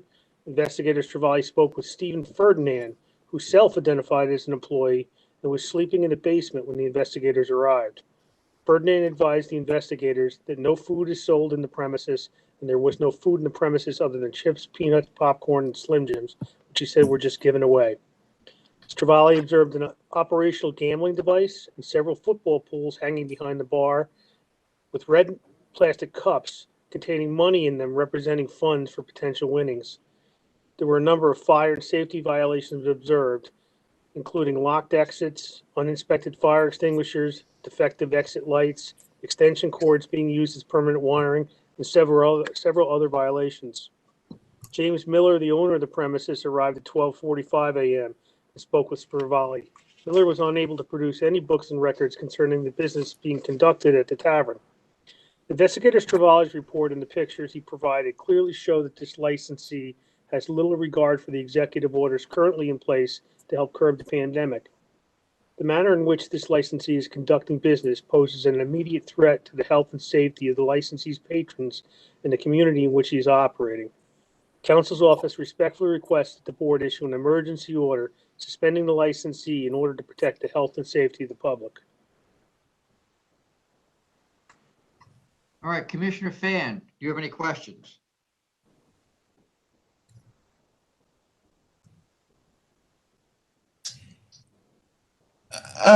Is that employee using this location as a residence? I spoke with the investigator this afternoon, and it's unclear, but it appeared that he was set up so that he could reside there if that was the case.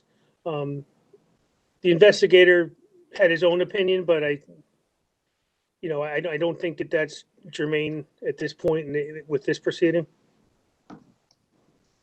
And it's subject to further investigation as well, Commissioner. Okay, and the owner lives upstairs of this location? No, Stravali didn't tell me where the owner lived. The owner is an elderly gentleman who was apparently called to the premises when the investigators arrived. Okay. Just because in the report it says the owner arrived at 12:45 from upstairs where he resides. Oh, there you go. Okay, thank you.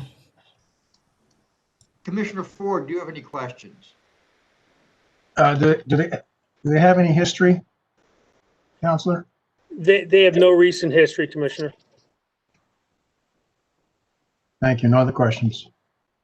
Chairman Bradley, any questions? No, I have no questions. All right, with that, I'll ask you to vote the members on the summary suspension request. First, Commissioner Fan. This licensee is violating the governor's executive orders that were designed to prevent the spread of COVID-19 by allowing indoor service and allowing perhaps employees to sleep at the location. This creates an imminent threat to public health, safety, and welfare, and I'm voting to summarily suspend this license. Commissioner Ford, any questions? Your vote, please. Yeah, based on evidence presented by counsel, I'm voting to summarily suspend this license. Chairman Bradley, your vote. I vote to summarily suspend. It's clear this licensee is a threat to the public health, safety, and welfare.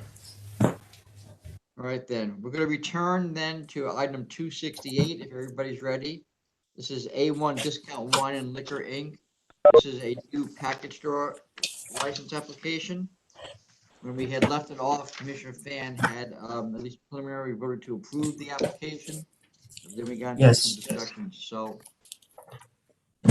are we ready to proceed with the vote, or is there further discussion that needs to be had? There was one piece of information that we were trying to confirm. The store that had gone out of business, that was noted in the supplemental, is 1.4 miles away from our applicant premises. 1.4. And it is no longer there, is that correct? That's correct.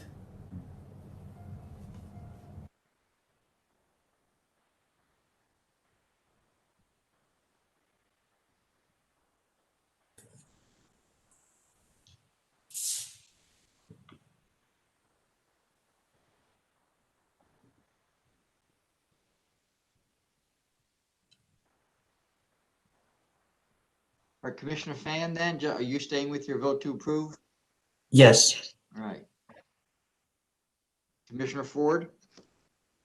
I'm going to vote to deny. I guess I just really don't see the numbers as justifying another store there, even though there was one that's no longer there. All right, then, Chairman Bradley? I'm gonna vote to deny as well. This area is inundated with liquor stores. And I just don't see that this liquor store is gonna provide any services that aren't being provided within a couple minute drive, and it is a driving community, so I don't see any public convenience or advantage. All right, then, Chairman, I have no other items on today's calendar. Do you have anything you want to add to the calendar? No, I'm all set. Thank you. Everybody Tom, thank you, everybody. have a good week. With that, this meeting is concluded. Thank you. Thank you.